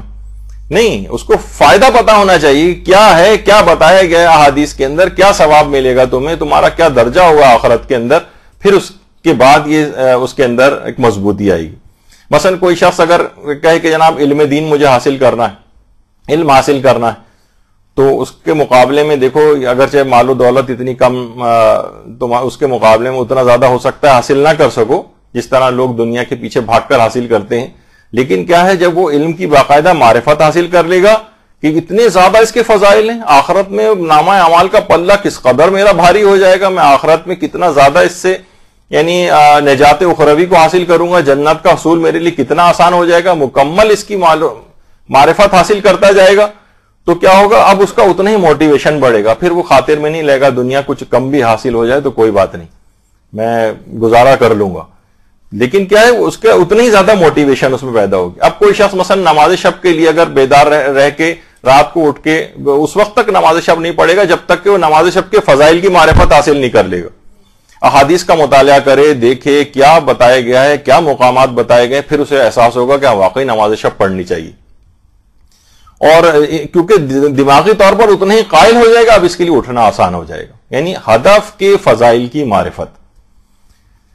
اسی طرح سے مثلا قرآن ہے, قرآن کی تعلیم دینا, قرآن کا علم حاصل کرنا, اس کو اگر ہدف زندگی قرار دے رہا ہے, اگر وہ اس کی فضائل کی معرفت حاصل کرے, پوری کتابیں اس پہ موجود ہیں, اپنے ذوق کے مطابق قرآن میں کسی کی دلچسپی زیادہ ہے تو اسی کو اپنا اوڑھنا بچھونا بنا لے, لگ جائے. چھوٹے سے چھوٹے ٹارگٹ کو, بظاہر اس کے اندر بہت زیادہ, بچوں کے سلسلے میں ایک چیز یہ ہوتی ہے کہ اس کے اندر اتنا زیادہ وہ حاصل نہیں ہوتا ایک لحاظ سے اس کو دنیاوی شہرت, اور یہ یعنی بس سمجھیں کہ شہرت اگر ہو رہی ہوتی ہے تو وہ آسمانوں میں ہو رہی ہوتی, لوگوں میں تو اتنی چلے نہیں ہوتی, تو اس کا لحاظ سے دنیا کے میں اتنا زیادہ کام اس کا سامنے نہیں آتا. وہ جو علامہ ذیشان ادب جوادی کہتے تھے نا کہ ایک عالم دین ہے, وہ بیچارہ اپنی اچیومنٹ دنیا کے سامنے کیا بتائے. مثلا وہ کہے میں نے اتنی کتابیں لکھی ہیں, لوگ کہتے کوئی بات نہیں, کتابیں کی نگاہ میں کوئی حیثیت ہی نہیں. وہ کہے میں نے جناب اتنے لوگوں کے وضو صحیح کرائے ہیں, اتنے لوگوں کی نمازیں صحیح کرائیں, وہ کہتے ہیں کوئی بات نہیں, یہ تو کوئی خاص اچیومنٹ ان کو نہیں نظر آتی. یعنی وہ کیا چیزیں لوگوں کے سامنے اپنی پیش کرے. تو بہرحال اس میں تو بڑے لوگوں میں کام کرنے میں پھر بھی کچھ شہرت, ہاتھ چومنے والے اور بہت سارے اس طرح کے افراد عقیدت مند پیدا ہو جاتے ہیں. لیکن بچوں کے لیے والی خدمت انجام دینا, اس میں کوئی انسان کو بظاہر کوئی دنیاوی کوئی چیز نظر نہیں آ رہی ہوتی, تو بس ملائے اعلیٰ میں جو اس کی قدر و قیمت ہو رہی ہوتی ہے وہ بہرحال ایک الگ ہے. تو اتنی ہی اس کے اندر استقامت پیدا ہوگی جب وہ واقعتاً قرآن کی تعلیم دینے کا, قرآن کا علم حاصل کرنے کی معرفت حاصل کرے گا. اسی طریقے سے اگر کوئی فقہ کی معرفت ہے, حاصل کرنا چاہے کہ جناب توضیح المسائل جو ہے میں خوب سے اس کا علم حاصل کروں گا, فقہ کا علم حاصل کروں گا, لوگوں کو صحیح طور پر فقہی احکام باقاعدہ طور پر صحیح طور پر بتانے, کیونکہ اس کے اندر بہت سارے لوگ اس طرح کے بھی آ جاتے ہیں کہ کم معلومات ہوتی ہیں اور وہ بعض اوقات نقصان زیادہ پہنچا دیتے ہیں. تو اس میں کچھ مہارت حاصل کرنے کے بعد ایک ہدف زندگی کا تعین کرے, اور بے تحاشا فوائد ان تمام علوم کے ہیں. اسی طریقے سے کوئی عقائد کے اندر کوئی دلچسپی رکھتا ہے تو عقائد کا علم, کتنی ایسی چیزیں ہیں کہ علماء باقاعدہ عقائد کے جو ہے وہ دروس دیتے ہیں. انحرافات دینی کے خلاف جہاد, آیت اللہ شیخ محمد سند ہیں جن کی یہ تصویر سامنے ہے, ان کے بہت سارے درس وہاں پر عراق وغیرہ کے اندر جو ہے وہ ہوتے ہیں. تو انحرافات دینی کے خلاف باقاعدہ ایک جہاد جو ہے انسان درس عقائد کے سلسلے میں جو ہے وہ کرے. تاریخ کے اعتبار سے ہے, مناظرے کے اعتبار سے ہے, شیعت کے دفاع کے اعتبار سے ہے. کتنے یہاں ایسے کچھ ہمارے علماء ہیں کہ جو کہ وہاں گئے تھے, باقاعدہ جو ان کے ساتھی علماء ہیں, اب تو خیر وہ میں ابھی فی الحال ان کا نام نہیں لے رہا ہوں, لیکن یہ کہ اس زمانے میں اپنے اساتذہ سے وہ قوم میں کہتے تھے کہ بھائی میں بہت ساری چیزیں, اصول فقہ اور فلاں کتابیں اور یہ مجھے اس فیلڈ میں جانا ہی نہیں, مجھے شیعت کا دفاع کے حوالے سے صرف مناظرے کی جو ہے تعلیم کو زیادہ حاصل کرنا ہے. تو یہاں تک کہ وہ یعنی پرٹیکولر ٹارگٹ بنا کے گئے, اور اس وقت مناظرے کے اعتبار سے, شیعت کے دفاع کے اعتبار سے پاکستان کے اندر ایک بہت بڑا ان کا ایک نام ہے. تو انہوں نے ہدف زندگی کا ایک تعین کیا, اس کی معرفت حاصل کی کہ شیعت کا میں دفاع کروں گا تو اس سے مجھے کیا کیا اس کے فضائل ہیں، اس کے کیا فائدے ہیں. اسی طرح سے مثلا لوگوں کو کوئی اگر ہدف زندگی فقط اس کو بھی یقین کیجئے بنا لے کوئی کہ میں لوگوں کا وضو صحیح کرواؤں گا. بڑے بڑے علماء نے ایران کے اندر یہ والا طریقہ کار کیا ہے کہ جاتے تھے ایک علاقے کے اندر، پورے گاؤں کا وضو صحیح کرواتے تھے، پورے گاؤں کی نمازیں صحیح کراتے تھے، اور 1 مہینے کے بعد اس کے بعد پھر دوسرے گاؤں چلے جاتے تھے. یہ کچھ ایسے تھے کہ جو درجہ اجتہاد کے تقریباً قریب پہنچے ہوئے تھے، پھر انہوں نے اس کام کو پکڑا. کوئی مذاق اور چیز نہیں کہ کہیں گے کوئی بات وضو ٹھیک کرانا کون سا ایسی، کتنا ایک ساری زندگی جتنی نمازیں شخص پڑھے گا اس سب کا ثواب صحیح وضو کے ساتھ اس کے نامہ اعمال میں جائے گا.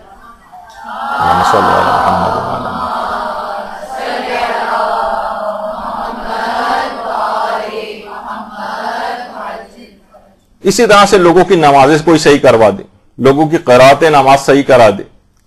کتنی خواتین ایسی ہیں، ہر سال میں تقریباً بات کہتا ہوں کہ کچھ ہیں وہ اس میں مہارت حاصل کر لیں، ہدف زندگی بنا لیں کہ میں خواتین کی جو مخصوص مسائل ہیں ان میں مہارت حاصل کروں. خواتین مردوں سے رابطہ نہیں کرتی ہیں اور علماء ایک جھجک محسوس کرتی ہیں، اور علماء بھی اس اعتبار سے کیونکہ اتنا زیادہ ان کا اس میں وہ نہیں ہو پاتی ہے کیونکہ خواتین رجوع بھی نہیں کرتی تو انہیں بھی زیادہ اس کی تحقیق میں جانے کی ضرورت نہیں پیش آ رہی ہوتی زیادہ تر کو. تو یہ مسئلے ایسے ہیں کہ ان کے نماز، روزے، حج، یعنی ہر چیز کے اندر بے پناہ مسائل کا شکار ہوتی. تو آپ ہی میں سے کچھ اتنی مہارت حاصل کر لیں، کوئی ایسا ناممکن کام نہیں ہے. چند مہینے کے اندر مہارت حاصل ہو سکتی ہے، 6 مہینے میں مہارت حاصل ہو سکتی ہے، 1 سال میں مہارت حاصل ہو سکتی ہے.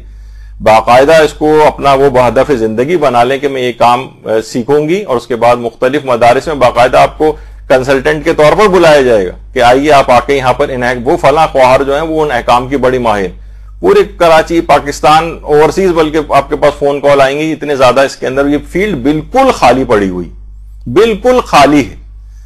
یعنی اگر کوئی مدرسے سے بھی رابطہ کرتا ہے تو ہمیں سمجھ میں نہیں آتا کس کا نام بتائیں، کس سے رجوع کریں، کہاں جائے وہ. تو اس میں ایک گروپ بنا لیں کچھ خواتین کا جو اپنا ہدف زندگی اسی کو قرار دے دیں. کچھ ایسی خواتین ہو جائیں کہ جو خانگی جو معاملات ہیں وہ اس کو ہدف زندگی بنا لیں. مثلا پرابلمس لوگ لے کر آتے ہیں، پتہ چلا جب وہ بات چیت ہو رہی ہوتی ہے ان سے تو معلوم یہ چلتا ہے کہ جناب خاتون کے اندر ہی کوئی ایسا فالٹ تھا، اس کو نشاندہی کی جاتی کہ آپ کے طریقہ کار کے اندر دیکھیے غلطی ہے جس سے گھر میں آپ کے معاملات صحیح نہیں چل رہے ہیں. خانگی امور اس کے اندر کوئی مہارت حاصل کر لے. یا مثلا تربیت اولاد کے سلسلے میں مہارت حاصل کوئی کر لے کہ جناب باقاعدہ اس کا سیمینارز کا انعقاد کرے یا چھوٹے چھوٹے درسوں کا انعقاد کرے. کسی علاقے کے اندر 3 روزہ 5 روزہ درسوں کا انعقاد کے علاقے کی عورتیں مثلا جمع ہو جائیں، ان کو بتائے کہ بچوں کی تربیت کیسے کی جاتی ہے. کتنی چیزیں ایسی ہیں، ساری زندگی بھی اس میں اگر کوئی لگا دے. میراث کے مسئلے ایسے ہیں، چلیں خواتین اس لحاظ سے اس میں نہیں لیکن کچھ مردوں کو اس میں آگے آنا چاہیے. کتنے ہیں لوگ پریشان گھومتے ہیں، صحیح ان کے مسئلے حل نہیں ہوتے. کتنے افراد ایسے ہیں کہ جو کہ معاشرے کے اندر بااثر افراد ہیں، وہ لوگوں کی سلو صفائی کروا سکتے ہیں. میجر صاحب ہیں، کرنل صاحب ہیں، فلاں ڈائریکٹر صاحب ہیں، ان کی باتوں میں اثر بھی ہوتا ہے. لوگ ان کے پاس جائیں کہ یہ جو فیصلہ کریں گے، چلے ہم ایک جس طرح ایک پنچایت کمیٹی، یہاں تو نیگیٹو ٹائپ پہ کچھ پنچایت کمیٹیوں کے فیصلے ایسے آگے کہ لوگ اس کے اندر اس میں طرف جاتے ہی نہیں، لیکن سلو صفائی کے اعتبار سے ذرا ان کا ایک پریشر ہوتا ہے، لوگ ان کی ذرا بات سنتے ہیں. تو بااثر افراد جو ہیں وہ اپنے دھندوں کے اندر لگے ہوئے، انہیں معاشرے کے اندر یہ تمام چیزیں ان کیونکہ سوچتے ہیں کہ ہمارے حالات سب صحیح چل رہے ہیں، پیسہ بھی ہمارے پاس ہے، اچھی بھلی زندگی گزر رہی، کون دوسروں کے جھگڑوں کے اندر جو ہے ٹانگیں اڑائے بلا وجہ. تو ان کو احساس ہی نہیں کہ صلح اور صفائی کروانا اس میں کتنا اجر و ثواب ہے، باقاعدہ لوگوں کے جھگڑوں کو دور کرنا صاحبان ایمان کے. تو یہ بااثر قسم کے افراد بنسبت ان کے جو معاشرے کے اندر مومن ہیں، اچھے ہیں، متقی پرہیزگار ہیں، لیکن اس لحاظ سے معاشرے کے اندر کوئی اثر نہیں ہے ان کا، تو ان کی کوئی بات سنتا بھی نہیں. لیکن یہ جو افراد ہیں ان کا معاشرے کے اندر ایک اثر ہوتا ہے. جب ہی استاد محسن قراتی فرماتے ہیں نا کہ اگر نماز جماعت کی پہلی صفوں کے اندر بہت پڑھے لکھے افراد، پروفیسر حضرات اور بڑے بڑے تعلیم یافتہ افراد، بزنس مین، یہ لوگ اگر پہلی صف کے اندر آنے لگے تو مسجدیں نمازیوں سے بھر جائیں. یعنی لوگ ان کو دیکھ کے بھی ہوتے ہیں، اچھا فلاں صاحب ایک یہاں پر تھے، ایک بڑے عہدیدار تھے، کراچی کی مختلف مساجد نماز جماعت کے پابند تھے، تو لوگوں کو پتہ چلتا تھا، سینکڑوں لوگ اپنی درخواستیں لے کر اور نماز جماعت میں شریک ہونے وہاں پر ان مساجد کے اندر پہنچ جاتے تھے. تو بہرحال اس طرح سے بھی ہے. اسی طرح سے کتنے ایسے افراد ہیں جو کہ نا لوگوں کو کاروبار کروا سکتے ہیں, ملازمتیں دلوا سکتے ہیں. کتنا بڑا پرابلم ہے آج کل. ہدف زندگی اس کو قرار دے دیا جائے کہ لوگ ساری زندگی کے اس کے لیے بجائے اس کے کہا جاتا ہے نا کسی کو پوری زندگی مچھلی کھلانے سے بہتر ہے اسے مچھلی پکڑنا سکھا دی جائے تاکہ وہ خود سے اپنا کام کرتا رہے. تو امپلائمنٹ جو ہے لوگوں کو ملازمتیں مہیا کرنا, لوگوں کو کاروبار کی گائیڈنس مہیا کرنا. لوگ کتنے غلط کاروباروں میں پیسے پھنسا کے بیٹھ جاتے ہیں, لوگوں کو دے دیتے ہیں, ان کے پیسے وہاں پر پھنس جاتے ہیں. اسی طرح سے کچھ افراد ہدف زندگی کے قریب لوگوں, کوئی ایک خاندان, 5 خاندان, 10 خاندانوں کی سالانہ کفالت کا کام پکڑ لے. اسے پتا ہے کہ میرے اپنے جاننے والوں میں فلاں افراد ہیں, ان سے میں ڈونیشن کلیکٹ کر کے اتنے 5 خاندانوں کی کفالت میں سالانہ اپنے ذمے لے لیتا ہوں. ہدف زندگی بنائے, کچھ تو کرے معاشرے کے اندر جو بھی, یعنی یہ میں مختلف آپ کو چیزیں بتاتا جا رہا ہوں, ان کی احکام کی وہ معرفت حاصل کرے گا. اچھا, کسی کو اگر مثلا مالی استحکام حاصل ہے تو وہ پیسوں کو اپنا قائم مقام بنا سکتا ہے. بہت سی چیزیں ٹھیک ہے میں علم اتنا حاصل نہیں کر پا رہا ہوں لیکن میرے پاس مثلا پیسہ ہے تو وہ بہت سارے اہداف میں اس کو کام میں لا سکتا ہے. مثلا مسجدیں بنا رہا ہے ان پیسوں سے, مدارس بنا رہا ہے, امام بارگاہیں بنا رہا ہے, یتیم خانے کے اندر حصہ لے رہا ہے, کسی بھی جگہ اس طرح کی چیزیں ہیں. بہت سارے ہدف ہیں کہ جس کے اندر وہ ڈال سکتا ہے اپنے آپ کو. کیونکہ دیکھیں یہ جو پیسے والے افراد ہیں, دیکھیں جب ان کو یہ بات بتائی جائے کہ بھائی کوئی فرق نہیں ہے, جب قبر میں انسان واقعتاً جاتا ہے بس سب کی شکلیں ایسی ہو جاتی, مرد ہو, عورت ہو, کالا ہو, گورا ہو, عربی ہو, اجمی ہو, فقیر ہو, غنی ہو, سب کے سب کی شکلیں یہ ہوں گی. تو یہاں فقط چند روزہ زندگی کے لیے اپنے مال کے اوپر اترانا اور سب کچھ کرنا, اس کا کوئی فائدہ نہیں. حقیقتاً اس مال کو اپنا قائم مقام بنائے آخرت کے لیے. تو یہ تمام چیزیں ایسی ہیں کہ حقیقتاً ان کو سوچنا چاہیے. اور مدارس کے حوالے سے ہے, کوئی چھوٹے چھوٹے مدرسے چاہیں تو آپ کھول لیں, کوئی ورکشاپس اگر کوئی خواتین کر سکیں یہاں پر, بلکہ کچھ یعنی جو متومل پیسوں کے اعتبار سے جو غنی قسم کی خواتین ہیں انہوں نے بھی حد تک یہ والا کام پکڑا ہوا ہے. لوگوں کے علم میں بھی نہیں ہے کہ مثلا یہاں سے اندرون سندھ باقاعدہ ٹیچرز کی ایک وین اور بس بھر کے جو ہے وہ جاتی ہے اندرون سندھ ہفتے میں 1 دن, اور وہاں انہوں نے پہلے سے ارینج کیا ہو, جا کے وہاں کے تعلیم دیتی ہیں, یعنی اساتذہ کی ایک باقاعدہ ٹیم لے کر جاتی ہیں, اور وہاں دوسرے یعنی سوچیں گاؤں دیہات کے اندر وہاں پہ عورتوں کی تمام چیزیں, وضو, نماز, یہ وہ ساری چیزیں ٹھیک کروا کے پھر وہ بس ان کو واپس لے کر آتی. انہوں نے پکڑ لیا ایک ہدف زندگی, پتہ بھی نہیں ہے لوگوں کو, بس اللہ اور ان کے درمیان معاملہ ہے اور چل رہا ہے معاملہ چل رہا ہے سارا. تو اس طرح سے کوئی بھی شے نہیں ہے. اس کو یہ کب ہوگا جب نہ اتنی جو بھی ہدف انہوں نے مقرر کیا ہے اس کے لیے اتنی معلومات انہوں نے حاصل کر لی ہیں کہ اس کے فضائل کیا ہیں, اس کے فوائد کیا ہیں, اور پھر اس کے بعد اس کام کے پیچھے لگ گئے. بس ایک مائنڈ سیٹ ہو گیا, اب اس کو آگے پیچھے نہیں کیا جا سکتا. اسی کو استقامت کہتے ہیں. اور یہ استقامت کیسے آئی؟ ان کو فضائل کی معرفت سے آئی. ان کو پتا ہے کہ اس کا فائدہ کیا ہے. مریض کو اگر آپ بلڈ پریشر والے مریض کو کہیں کہ بھائی ساری زندگی گولی کھانی ہے, اب کیسے گولی کھائے گا؟ اسے پورا بتایا جائے دیکھو گولی نہیں کھاؤ گے تو جو ہائپر ٹینشن جو سائلنٹ کلر کہلایا جاتا ہے, خاموشی سے اندر کام خراب کر دیتا ہے, تمہیں یہ فائدہ ہوگا کہ تمہارا کنٹرول رہے گا, زندگی طویل ہوگی فلاں, تو اب وہ ساری زندگی کھاتا رہے گا. اور بنسبت اس کے کہ جن کو اس کی پتہ نہیں ہوتا کہ دوا کیا کرے گی یا اس کی بیماری کے نقصانات کیا ہیں, اکثر و بیشتر پھر جب وہ پہنچتے ہیں اسپتالوں میں تو وہ پھر علاج بھی اتنا زیادہ فائدہ مند نہیں ہے ان کے لیے, کیونکہ ان کو اس کی معرفت ہی نہیں تھی کہ اس گولی کھانے کا فائدہ کیا ہے. اچھا پھر یہ کیا ہوا؟ پہلے تو ہدف زندگی کا تعین کریں, اس سے استقامت آئے گی. پھر ہدف کے فضائل کی معرفت ہونی چاہیے, اس سے استحکام آئے گا ارادے کے اندر. پھر تیسری چیز یہ ہے ہدف و مقصد کا جنون. دیکھیے ایک اسکواش کے کھلاڑی جو ہے پاکستان کے اندر تھے. اب کیا تھا ان کو, آپ کو پتا ہے کہ اس کھیل کے اندر وہ دیوار کے اوپر ایک بال مارتے رہنا ہے. اچھا جو ظاہر ہے اس میں بعض اوقات وہ کوئی دوسرا کھیلنے والا ساتھ میں نہیں ہوتا, تو ان کے متعلق میں نے پڑھا تھا ورلڈ چیمپئن تھے کہ وہ روزانہ 8 گھنٹے دیوار کے اوپر بال مارتے رہتے تھے. اب بتائیں, لیکن کیا ہے کہ بہرحال انہوں نے ایک ہدف زندگی جو بھی انہوں نے بنایا یہاں تک کہ اس مقصد کو اچیو کیا اور ایک دنیا کے اندر ایک چیمپئن ہو گئے اس میں وہ.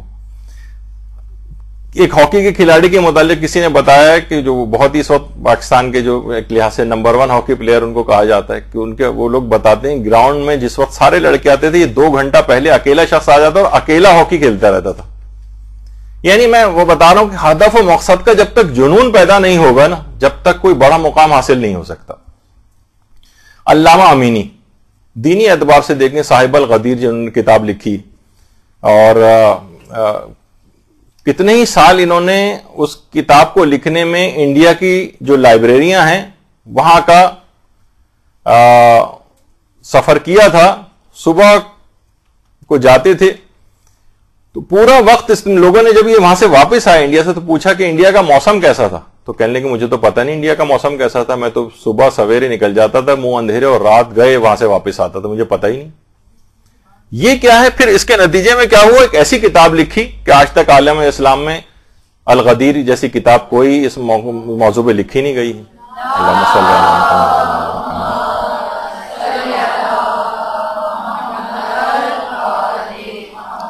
اسے کہتے ہیں ہدف کا مقصد اور جنون, یہ استحکام پیدا کرتا ہے. اور اس کے بعد پھر خیر یہ انڈیا میں اس زمانے میں بھی ان کی اتنی معرفت تھی کہ انڈیا میں لوگ باقاعدہ ان کے ساتھ تصویریں کھنچواتے تھے. یہاں تو اتنے عرصے بعد جب الکتاب الغدیر آئی ہے تو اس کے بعد کہیں جا کے ان کی کچھ معرفت ہوئی, لیکن جب تک وہ وہاں پر رہے تو بہرحال اس سے آپ اندازہ لگائیں کہ بڑا مقصد جب ہوتا ہے تو اس طرح کا استقامت چاہیے ہوتی. علامہ محمد حسین طباطبائی 5 سال کی عمر میں ان کی والدہ کا انتقال ہو گیا. 9 سال کی عمر میں جب یہ تھے تو ان کے والد کا بھی انتقال ہو گیا. اچھا یہ 2 بھائی تھے.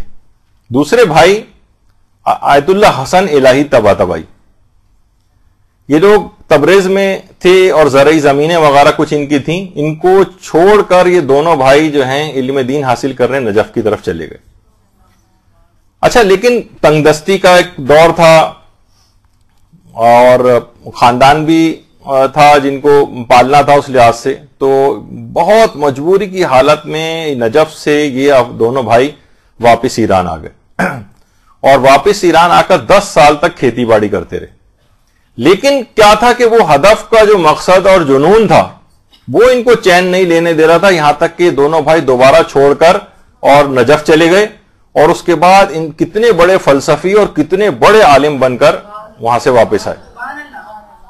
اللہم صلی علی محمد وعلی محمد.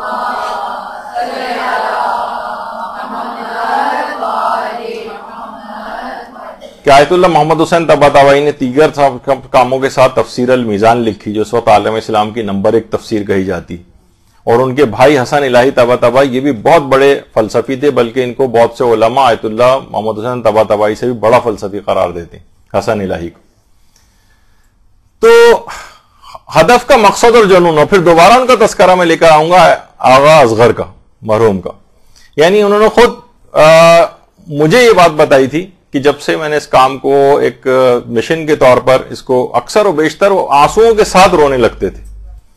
کہتے تھے کہ میرے اپنے رشتہ دار مجھ سے کترانے لگے, مجھے مردے والا, کفن والا اور اس طرح کا جو ہے نا جو القابات سے نوازتے ہیں, حتیٰ کہ ان کی اولادوں کی شادیاں کے اندر پرابلم ہونا شروع ہو گیا تھا.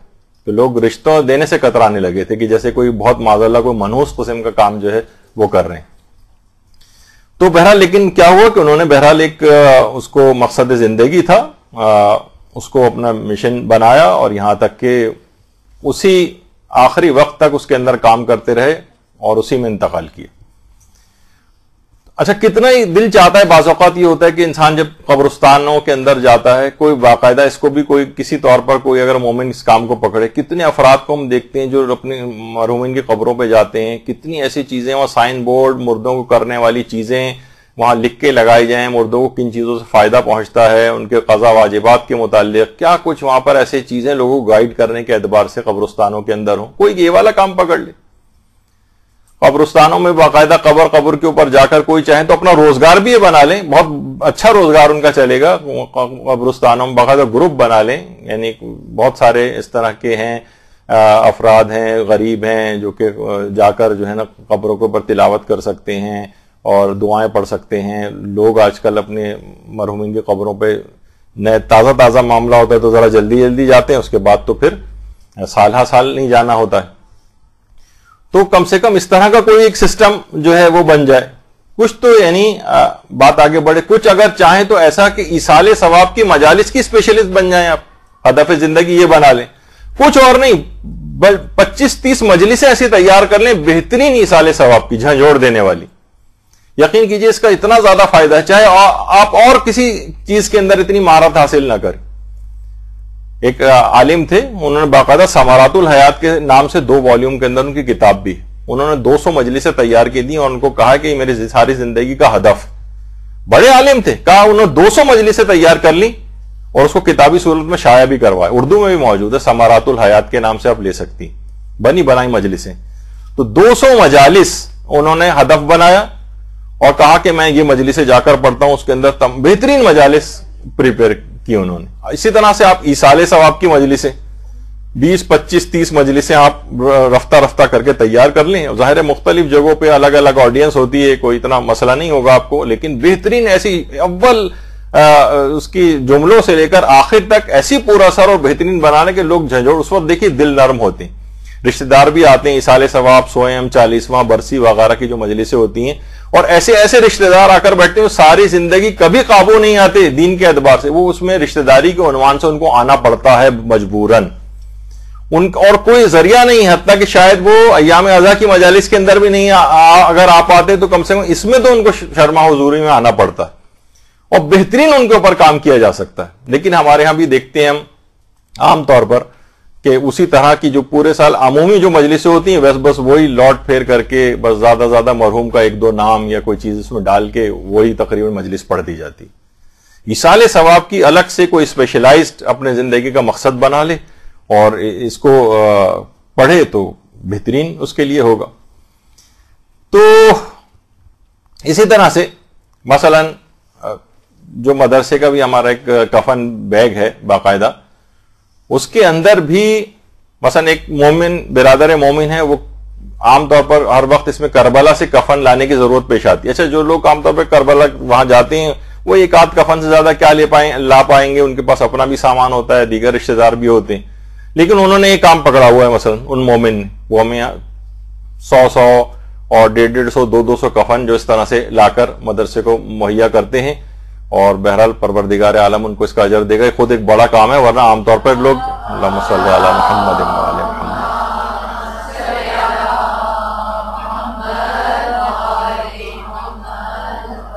تو یہ کیا ہوتا ہے جب تبلیغات یا اس کا ثواب کو حاصل کرنے کا جنون ہوتا ہے نا, پھر یہ والے کام ہوتے ہیں, پھر وہ اس کو خاطر میں اپنا چاہے کم سامان آ جائے, یہ والی چیز جو ہے وہاں سے مہیا کر دی جائے. اب سوچیں کہ آپ جتنا یہ اس کا یعنی اس کی فضائل کی معرفت ان کو یقیناً معلوم ہوگی, اس کے ایک ہدف انہوں نے اس کو بنایا, ایک جنون اس کے اندر ہے. جیسے کہ خود میں نے پھر ان کی مثال دیتا ہوں اپنے استاد محترم کی, کہ 40 سے زیادہ جو ہے حج جو ہے وہ کر چکے ہیں, اور شاید ہی ان میں 1-8 سال کوئی صرف حج پہ کسی مجبوری کی وجہ سے نہ گئے ہوں, لیکن مسلسل اس طرح سے جا رہے ہیں. اور کتنے ہی ہمارے اپنے مدرسے کے کتنے اساتذہ ایسے ہیں کہ جو کہ انہی سے ہی ٹریننگ انہوں نے لی ہوئی, اور خود وہ لوگ بھی 25 تقریباً حج جو ہے وہ کاروان 25 سالوں سے تقریباً لے جا رہے ہیں اور یہ والی خدمت انجام دے رہے ہیں. تو چراغ سے چراغ اس طرح سے پھر جلتا ہے. اچھا یہ ہو گئی تیسری چیز کہ ہدف کے فضائل کی معرفت ہوگی تو پھر آپ استقامت آپ کے اندر آئے گی, ایک جنون ہوگا تو پھر آپ ہدف کے لیے آگے بڑھیں گی, پھر چھوٹی موٹی چیزوں کو خاطر میں نہیں لائیں گی.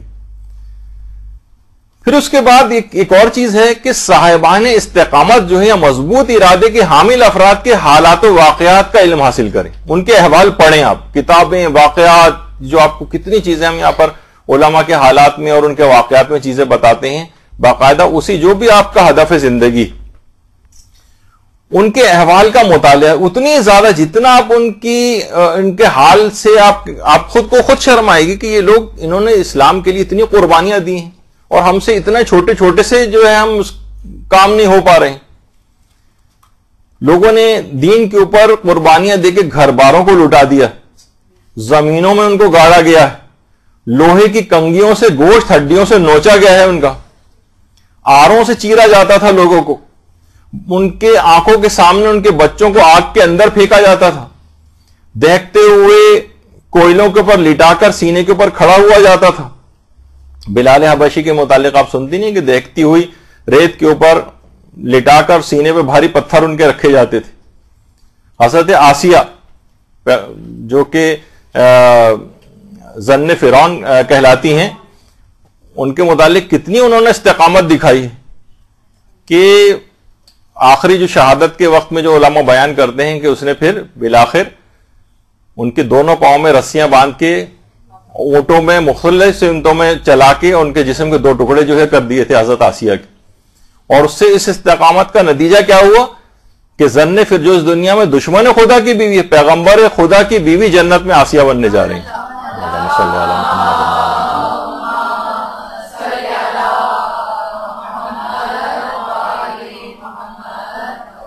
یعنی پیغمبر کی جو جنت میں جو زوجہ بنیں گی اس میں حضرت خدیجہ طاہرہ کے بعد ایک نام ان کا بھی آتا ہے۔ تو اسی طرح سے یہ تو چلے عام مظاہر جو ہمیں نظر آتے ہیں، بالکل اسی طریقے سے حضرت آیت اللہ باقر الصدر کی جو بہن تھی آمنہ بنت الہدا، ان کے متعلق بھی تقریباً شہادت کا ایسا ہی واقعہ جو ہے وہ بیان کیا جاتا ہے کہ صدام نے دونوں ٹانگوں میں رسیاں باندھ کے جیپوں میں باندھ کے مختلف سمتوں میں چلائی تھی۔ تو استقامت اسی طرح سے مثلا قاضی نور اللہ شستری جن کا، یعنی میں اس لحاظ سے کہہ رہا ہوں کہ استقامت والوں کے واقعات کا مطالعہ کریں، انہوں نے کتنی قربانیاں دی ہیں اسلام کے لیے، ہم سے تو اتنی قربانیوں کا تقاضا بھی نہیں ہو رہا ہے، اور پھر بھی ہم سے نہ چھوٹے چھوٹے یعنی گناہ نہیں چھوٹ پاتے ہیں، چھوٹی چھوٹی نیکیوں پہ ہم عمل نہیں کر پاتے ہیں۔ یعنی اس لحاظ سے انسان کو شرمسار بھی ہونا چاہیے کہ کیا اس کا مقام اور مرتبہ ہے۔ تو قاضی نور اللہ شستری جنہیں شہید ثالث کہا جاتا ہے، باقاعدہ ان کی گدی میں سوراخ کر کے زندہ حالت میں زبان کھینچی گئی تھی، اور اس کے بعد تیل کے دہکتے ہوئے الاؤ میں ان کو ڈالا گیا تھا، اور اس کے بعد جو بھی جسم کے بچے کچے جو ٹکڑے تھے اس کے بعد کوڑے کے اوپر پھینک دیے گئے تھے، یہاں تک کہ اس زمانے میں کئی مومنین کے خواب میں حضرت فاطمہ زہرا سلام اللہ علیہا آئی تھی۔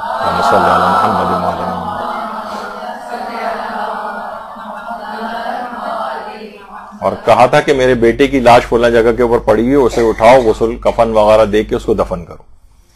تو بہرحال یہ استقامت سے دیکھیے سب چیزیں حاصل ہوتی ہیں۔ کتنے ایسے تھے کہ جن کو سولیاں دی جاتی تھیں ہاتھ پاؤں کے اندر، یعنی اس زمانے میں دیکھیے سولی دینے کا طریقہ یہ نہیں تھا جو پھانسی دینے کا ہوتا ہے، وہ یہ ہوتا تھا کہ ہاتھ پاؤں میں میخے ٹھونک کر بس لٹکا دیتے تھے، یہاں تک کہ وہ اسی میں سسک سسک کے مرتا تھا۔ رشید حجری یا رشید حجری، ان کے ہاتھ پاؤں سب کاٹ دیے گئے تھے، یعنی دونوں ہاتھ دونوں پاؤں زندہ حالات میں، اور ان کی جو بیٹی تھی ان کے جسم کو اٹھا کر خیمے تک جو ہے وہ لے کر آئی تھی، اور اس میں بھی وہ زبان سے امیر المومنین کی مسلسل تعریفیں کر رہے تھے۔ اسی طریقے سے سنا بھی نہیں ہوگا اپنے صحابی رسول حبیب بن زید مازنی انصاری، پیغمبر اسلام نے مسلمہ کذاب جس نے رسالت کا جھوٹا دعویٰ کیا تھا، ان کے پاس، اس شخص کے پاس بھیجا تھا کہ جاؤ اور جا کر میری رسالت کا پیغام اس کو دو۔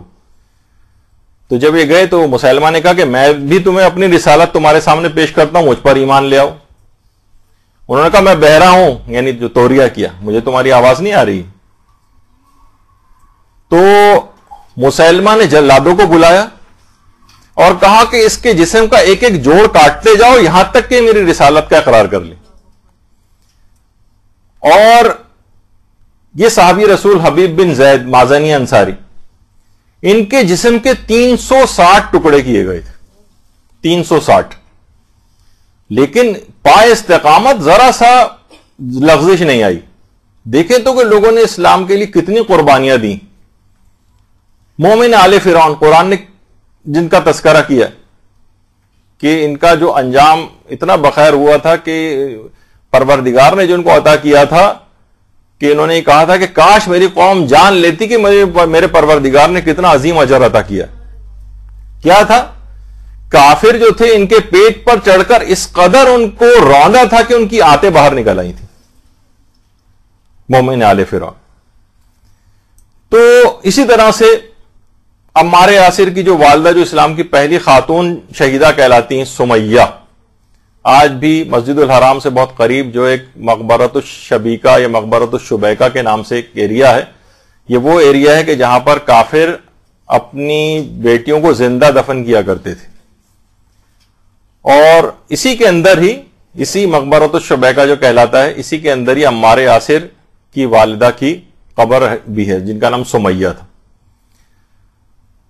اور ان کو بھی بے دردی کے ساتھ شہید کیا گیا تھا۔ ان کے شوہر جو یاسر تھے، عمار تو بیٹے کا نام تھا، یاسر ان کے جو شوہر تھے، عمار یاسر کے جو والد یاسر، ان کو شکنجوں کے اندر جو ہے وہ کس کے ان جگہوں کے اوپر رکھا جاتا تھا، اور اس کے بعد پیغمبر اسلام وہاں سے گزرتے تھے اور یہ کہتے ہوئے جاتے تھے کہ صبر کرو تمہارا انجام جنت ہے۔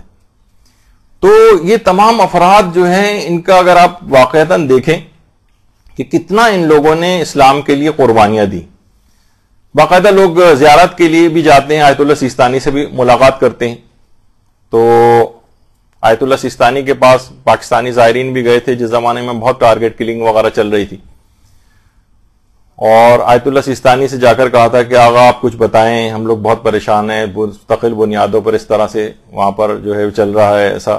تو آیت اللہ سیستانی نے کہا تھا کہ پہلے تو افسوس کا اظہار کیا تھا، اور دوسرے ایک بات اور بھی کہی تھی،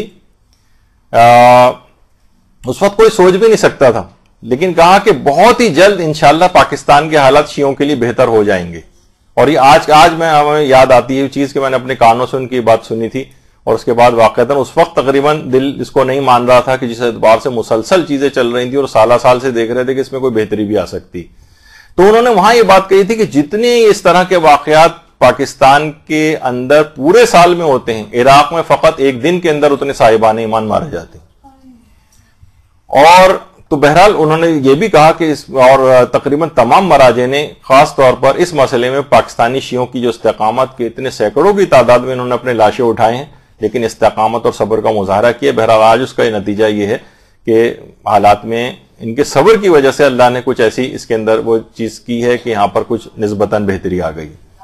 اللہم صلی علی محمد وعلی آل محمد۔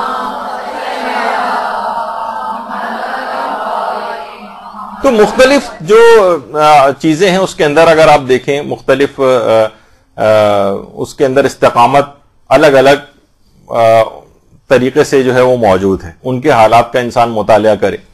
اسی طرح سے مثلا علم کے اندر اگر آپ دیکھیں، اس کے اندر علماء کے حالات پڑھیں۔ آیت اللہ شیخ جواد تبریزی وہ کہتے تھے گزشتہ ساری زندگی میری گزر گئی ہے علم دین اور تبلیغات میں چھٹی کے مفہوم سے ناآشنا ہوں، مجھے پتہ ہی نہیں چھٹی کیا ہوتی۔ حقیقت میں دیکھا جائے تو چھٹی کا اسلام کے اندر بھی کوئی تصور تو نہیں، یعنی چھٹی کے کیا معنی، کیا کس چیز کی چھٹی؟ تو مثلا اگر کوئی شخص تبلیغات کر رہا ہے تو تبلیغات میں کوئی چھٹی؟ یہاں خدا کا شکر ہے ہمارے بھی ہم مدرسے کے جو اکثر کارکنان ہیں یا پورے ہفتے مصروفیت ان کے ایک دن بھی چھٹی کا نہیں، حتیٰ کہ آج آپ لوگ بھی ماشاءاللہ چھٹی کے دن آئے ہوئے ہیں یہاں پر اتوار کے روز، تو چھٹی آج بھی نہیں، کام ہے۔ تو بہرحال اور آیت اللہ شیخ جواد تبریزی کو ان کے خود طالب علم کہتے ہیں کہ ہم دیکھتے تھے کہ جس دن اتنی شدید برف باری قوم کے اندر ہو رہی ہوتی تھی، ہم سوچتے تھے آغا آج تو درس دینے نہیں آئیں گے، اور ہم اکثر اپنے مدرسے میں یا اپنے کمروں میں گرم بستروں میں ہوتے تھے، لیکن سوچتے تھے کہیں آغا اگر آ گئے تو بڑی شرمندگی ہوگی۔ ہم وہاں بہرحال کسی طور پہ پہنچتے تھے اور دیکھتے تھے آیت اللہ شیخ جواد تبریزی اسی برف کے اوپر چلتے ہوئے ہاتھ میں وسائل الشیعہ کی کتاب لے کے اس بڑھاپے کے حالت میں برف پہ چلتے ہوئے درس کے لیے آ رہے ہیں۔ تو آپ دیکھیں تو اللہم صلی علی محمد وعلی محمد۔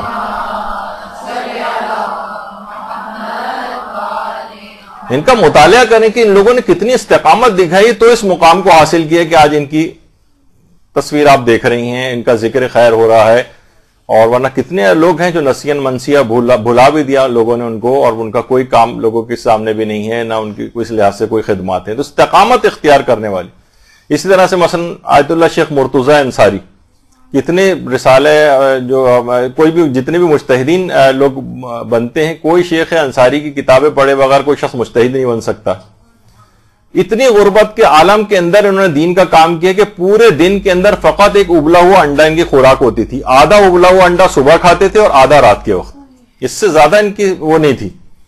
اور ایک آنکھ پوری ان کی ضائع ہو گئی تھی. اس زمانے میں اس طرح کی چیزیں نہیں ہوتی تھیں, اور اسی ایک ضائع آنکھ اور ایک دوسری آنکھ کمزور تھی, اس میں چراغ کے تیل کے بھی پیسے نہیں ہوتے تھے, جو چاند کی روشنی میں رات کو پڑھتے تھے, اور جیسے جیسے چاند کا رخ بدلتا تھا, روشنی بڑھتی, ان جگہوں کے اوپر جا کر بیٹھ کر پھر پڑھائی کیا کرتے تھے, اسی ایک کمزور آنکھ سے. ایک آنکھ تو تقریباً پوری ضائع ہو چکی تھی. تو پھر دیکھیے کہ اتنا بڑا مقام, ان کے اخلاص, ان کی استقامت, کس طرح سے انہوں نے, ورنہ بھائی آنکھیں خراب ہو رہی ہیں تو ٹھیک ہے, آنکھ کو آرام دینا چاہیے, سونا چاہیے, اللہ بھی نہیں پکڑے گا, لوگوں میں سے بھی کسی کو, بلکہ لوگ اسی پہ مذمت کریں گے, جب آپ کی آنکھ خراب تھی تو آپ کو اتنا زیادہ چراغ کے مدھم لاء کے اندر پڑھنے کی کیا ضرورت تھی. تو نتیجہ یہ کہ آج جتنے بھی مجتہدین بن رہے, شیخ انصاری کی کتاب پڑھے بغیر کوئی مجتہد نہیں بن سکتا, ان سب کے ثواب میں بھی شیخ انصاری شریک ہو گئے.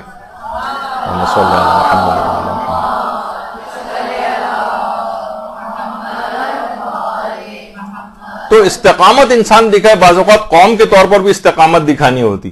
کہ آپ نے دیکھا کہ کچھ ہی سے پہلے جو آغا سیستانی نے باقاعدہ فتویٰ جاری کیا, اور عراقیوں نے اس کے اندر جو استقامت دکھائی, خود ایران کی کتنی معاونت رہی وہاں پر, اور اس کے بعد خود امریکیوں نے یہ بات کہی تھی کہ 20 سے 30 سال میں داعش کو ختم کرنے میں لگیں گے. خیر وہ جعلی طور پر بات تھی, وہ تو بڑھائی انہوں نے ہی, لیکن بہرحال اپنے طور پر انہوں نے اس کا اظہار کر دیا تھا کہ ان کو ختم 20 سے 30 سال پہلے نہیں کیا جا سکتا ہے. لیکن 2 سال کے اندر آیت اللہ سیستانی کے اس میں عراقیوں نے کس طرح سے باقاعدہ فتح حاصل کی, استقامت دکھا کر.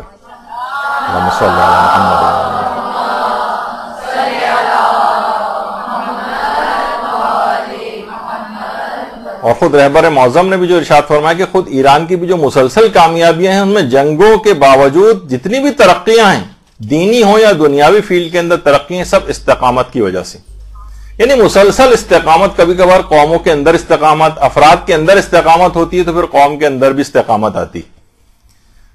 تو یہ ہوا کہ ان کے احوال کا آپ مطالعہ کریں. حقیقتاً جو بھی آپ کا ٹارگٹ بنا ہے, آپ دیکھیں گے اس سے پہلے لوگوں نے اسی فیلڈ کے اندر کتنی استقامت کا مظاہرہ کیا اور کسی مقام کو حاصل کیا. ان کے احوال, قصے, یہ انسان کے اندر موٹیویشن پیدا کرتے ہیں, تاکہ پھر وہ اپنے اس ارادے کے اندر ڈٹ جائے, کسی چیز کو خاطر میں نہیں لائے, مشکلات کو بھی برداشت کرے, پریشرز کو برداشت کرے اور آگے بڑھتا جائے. اس کے بعد اگلی چیز ہے, اور وہ بہت اہم آ رہی ہیں, وہ ہے استقامت کے لیے اللہ سے دعائیں کیجیے. یعنی جس کے پاس استقامت کو عطا کرنے کے سارے خزانے ہیں, اسی سے مانگ لیجیے دعا.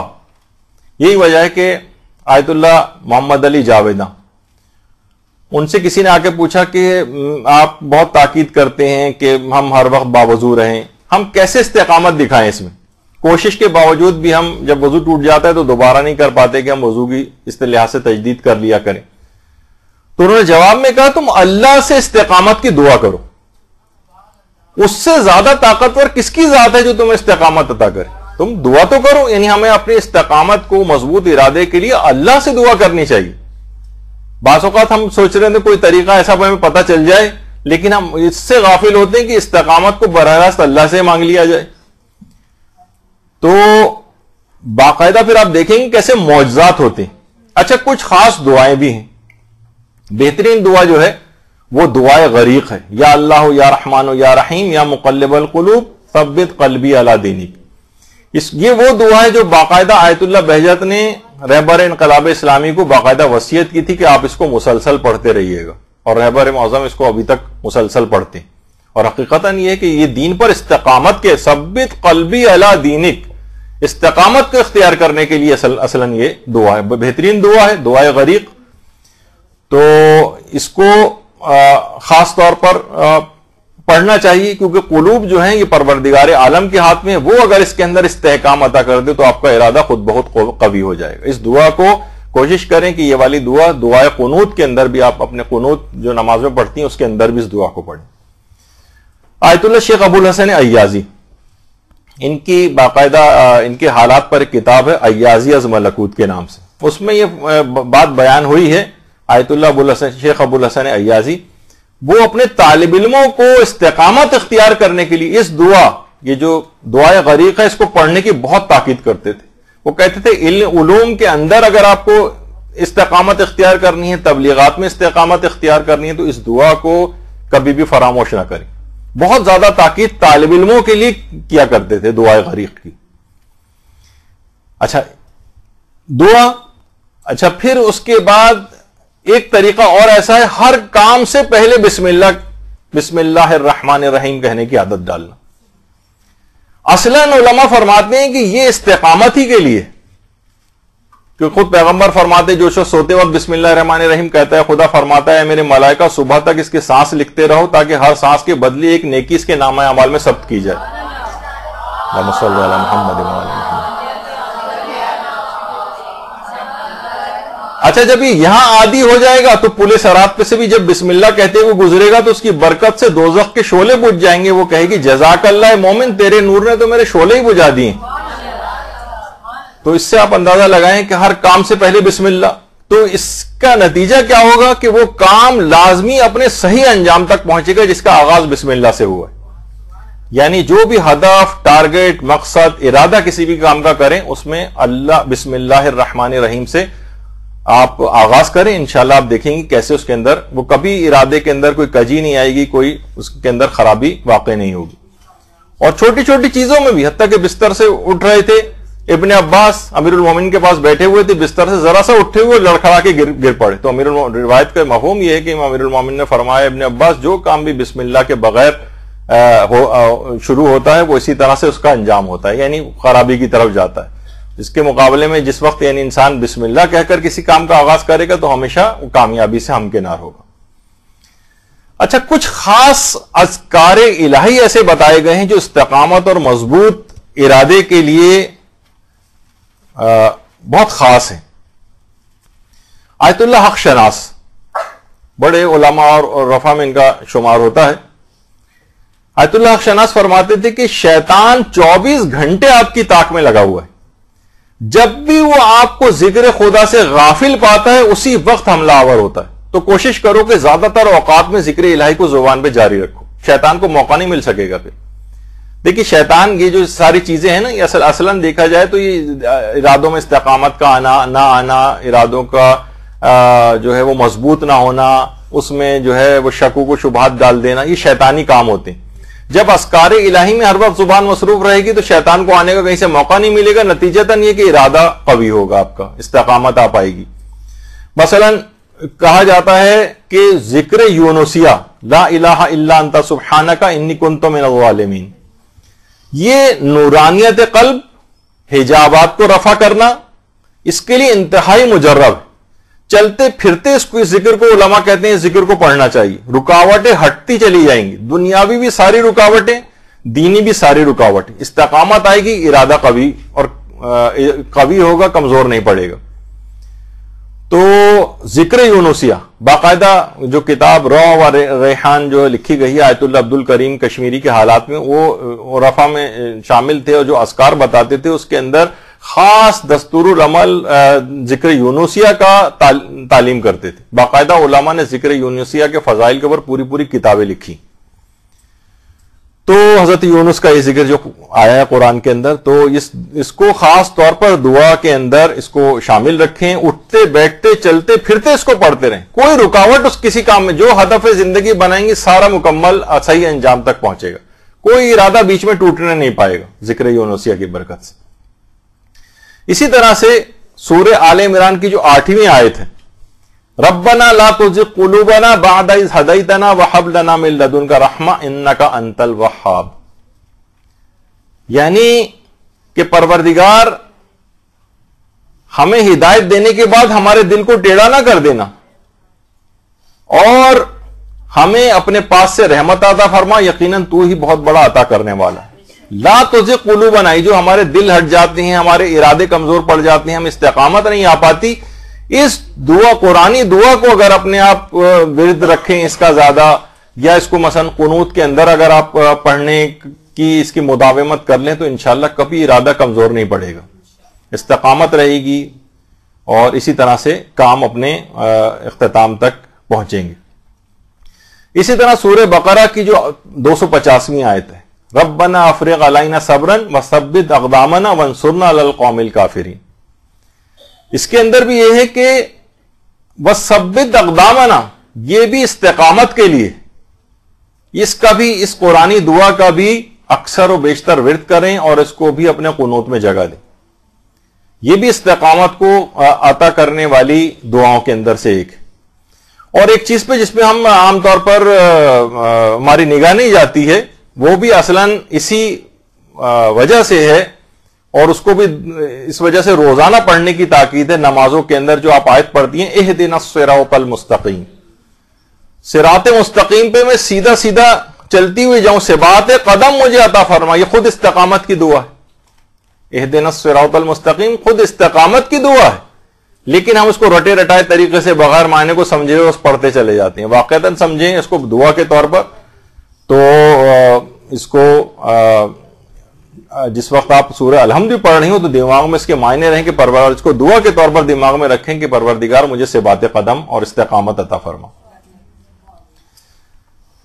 پھر علماء ایک چیز اور طریقہ بیان فرماتے ہیں، وہ ہے کہ جب بھی کوئی کسی کام کا ارادہ آپ کریں کہ مجھے یہ کام کرنا ہے، ارادہ، تو اس سے پہلے 2 رکعت نماز پڑھیں. یعنی استقامت اور مضبوط ارادہ اگر کسی کام کے سلسلے میں مطلوب ہے تو اس سے پہلے 2 رکعت نماز پڑھیں. اس کے آغاز میں 2 رکعت نماز. اچھا 2 رکعت نماز جب آپ نے اگر اس میں پڑھ لی تو وہ کام لا محالہ انشاءاللہ اپنے بالکل صحیح اور ٹھیک انجام پر پہنچے گا. اس کی ابتدا آپ نے ایسا کی. جب یہ ایک چیز ہے کہ مثلا مستحبات میں سے بھی یہ چیز آتی ہے کہ جب بھی انسان، کوئی نوجوان مثلا شادی کا ارادہ کرے، ابھی کہیں رشتہ گیا بھی نہیں ہے، بس ارادہ کیا کہ ہاں اب مجھے اس میں اقدام کرنا شروع کرنا چاہیے، تو اس کے لیے مستحب ہے کہ وہ 2 رکعت نماز پڑھے. اب اس کے بعد جہاں بھی اس کے لیے بہتر ہوگا وہیں پہ اس کا رشتہ صحیح طور پر چلے گا، انجام تک پہنچے گا، شادی بھی کامیاب رہے گی.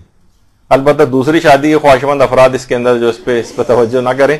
تو بہرحال یہ کہ جب انسان کا شادی کا ارادہ ہو، اسی طریقے خواہ مرد ہو خواہ عورت ہو، وہ جب بھی اس کا ارادہ کرے کہ ہاں بس اب عمر ہو گئی ہے، اب اس میں آگے تو انشاءاللہ اس 2 رکعت نماز کی برکت سے رشتے بھی اس کے لیے اچھے آئیں گے، اور اس طرح سے آئیں گے کہ وہ ہو جائے گا، اور اس کے بعد آئندہ زندگی بھی اچھی گزرے گی. جب بھی الگ سے کہ جس وقت انسان ارادہ کرے اس وقت کے لیے الگ سے ایک مستحب ہے کہ 2 رکعت نماز پڑھے. تو یہ صرف اسی کام کے لیے نہیں ہے شادی کی، تو میں نے بیچ میں ایک مثال دی، کسی بھی کام جس کے لیے بھی استقامت اور قوی ارادہ مقصود ہے، آپ کو جو بھی آپ کا ہدف زندگی ٹارگٹ ہے اس کے لیے، جی ہاں اس کے لیے بھی بالکل، اس کے بھائی اب جو ہے آپ کی سوچیں گے میں اس کی تربیت صحیح طور پر کروں اور اس کے اندر خود ایک برکت آئے گی، اس کے بعد وہ کام اپنے صحیح انجام تک پہنچے گا. صبح کی طرح پڑھی جائے گی. جی ہاں فجر کے طریقے سے. جب بھی قرآن میں بھی آیا ہے کہ یا ایھا الذین آمنوا استعینوا بالصبر والصلاۃ، صبر اور نماز سے مدد لو. نماز سے مدد باقاعدہ آپ مدد لیں گے اپنی استقامت کے لیے، اور جب مدد لیں گی اور نماز سے مدد ہوگی تو انشاءاللہ پھر آپ دیکھیں گے کس طرح سے اس کا نتیجہ نکلے گا. پھر علماء ایک چیز اور فرماتے ہیں کہ مضبوط ارادے کے حامل افراد کے لیے، یعنی وہ اگر اپنا ارادہ مضبوط کرنا چاہیں اور استقامت اختیار کرنا چاہیں تو وہ صبح سویرے اٹھنے کی عادت ڈالیں. یہ آپ کو لگا ہوگا یہ تو بہت ہی ناممکن قسم کی عادت ہے. توفیقات کے خزانے تقسیم ہونے کا وقت ہے، رزق کے خزانے تقسیم ہونے کا وقت ہے. ایک خاص برکت پروردگار عالم نے سحر کے وقت رکھی. اس وقت اگر کوئی بیدار رہا، اور آپ واقعتاً دیکھیں کہ جو صبح سویرے مثلا اٹھ جائے اگر، اور صبح سویرے اٹھنے کی عادت ہو، اس کو سحر خیزی کی عادت ہو، وہ دینی اعتبار سے تلاوت قرآن بھی کر لے گا، نمازیں بھی پڑھے گا، دعائیں بھی کرے گا، اذکار بھی پڑھ لے گا. اس کے بعد اگر کاموں سے نکلا صبح سویرے، سارے کام بھی اس کے ہوتے چلے جاتے ہیں، دن بھی اس کو بہت بڑا ملتا ہے. یہاں تک کہ لوگ کہتے ہیں کہ بھئی کیا کریں آج کل وقت ہی نہیں بچتا، بھائی اتنے آپ 12-1 بجے سو کر اٹھ رہے ہیں، سستی مارا پورا دن اس طرح سے آپ کا گزرے گا. اکثر جگہوں پہ لوگ جاتے ہیں تو پتہ چلا آفیسز بند ہو گئے، یہ ہو گیا کیونکہ دیر سے سو کر اٹھے آج، تو باہر کے بھی کام اس طرح سے نہیں ہو پاتے. جو سحر خیزی کے عادی اگر کوئی صبح سویرے اٹھنے کی عادت ڈال لے تو اس کا ارادہ خود بخود مضبوط ہوتا چلا جاتا ہے اور بڑے آرام سے اپنے ٹارگٹس کو اچیو کرتا ہے. اس کے اندر ایک خاص برکت ہے. اس وقت کے اندر پروردگار نے سحر خیزی میں برکت رکھی. توفیقات کے خزانے اور رزق کے خزانے تقسیم ہونے کا وقت ہے. خصوصاً جو یہ بین الطلوعین کا جو وقت ہے، یعنی صبح صادق سے لے کر اور سورج نکلنے تک کا جو وقت ہے، اس کو انسان اگر جاگ کر گزارے، علم کے لحاظ سے بھی بہت فائدہ مند چیز ہے. تو عبادات کے اعتبار سے بھی اس میں اتنا وقت مل جاتا ہے کہ کوئی اور دنیاوی کام نہیں ہوتا, تو اب کی بہت سارے نوافل چیزیں اور اپنے دعائیں, اذکار, تلاوت سب اس دوران ہو سکتی ہیں. ایک تو یہ ہو گیا طریقہ. کوئی اس طرح پہ کوشش کر کے 1 آدھ مہینہ کوشش کر کے دیکھ لے اور پھر اس کے بعد اپنی زندگی کے اندر تبدیلی کو نوٹ کرے. اس کے بعد علماء فرماتے ہیں کہ استقامت اور مضبوط ارادے کے لیے روزانہ تلاوت قرآن بہت ضروری ہے, اور اس سے ہمیشہ ارادہ مضبوط ہوتا ہے جتنی تلاوت قرآن کریں, کیونکہ تلاوت قرآن کرنے سے شیاطین دور ہوتے ہیں, اور شیاطین خود عزم و ارادے کو کمزور کرتے ہیں, وسوسے پیدا کرتے ہیں.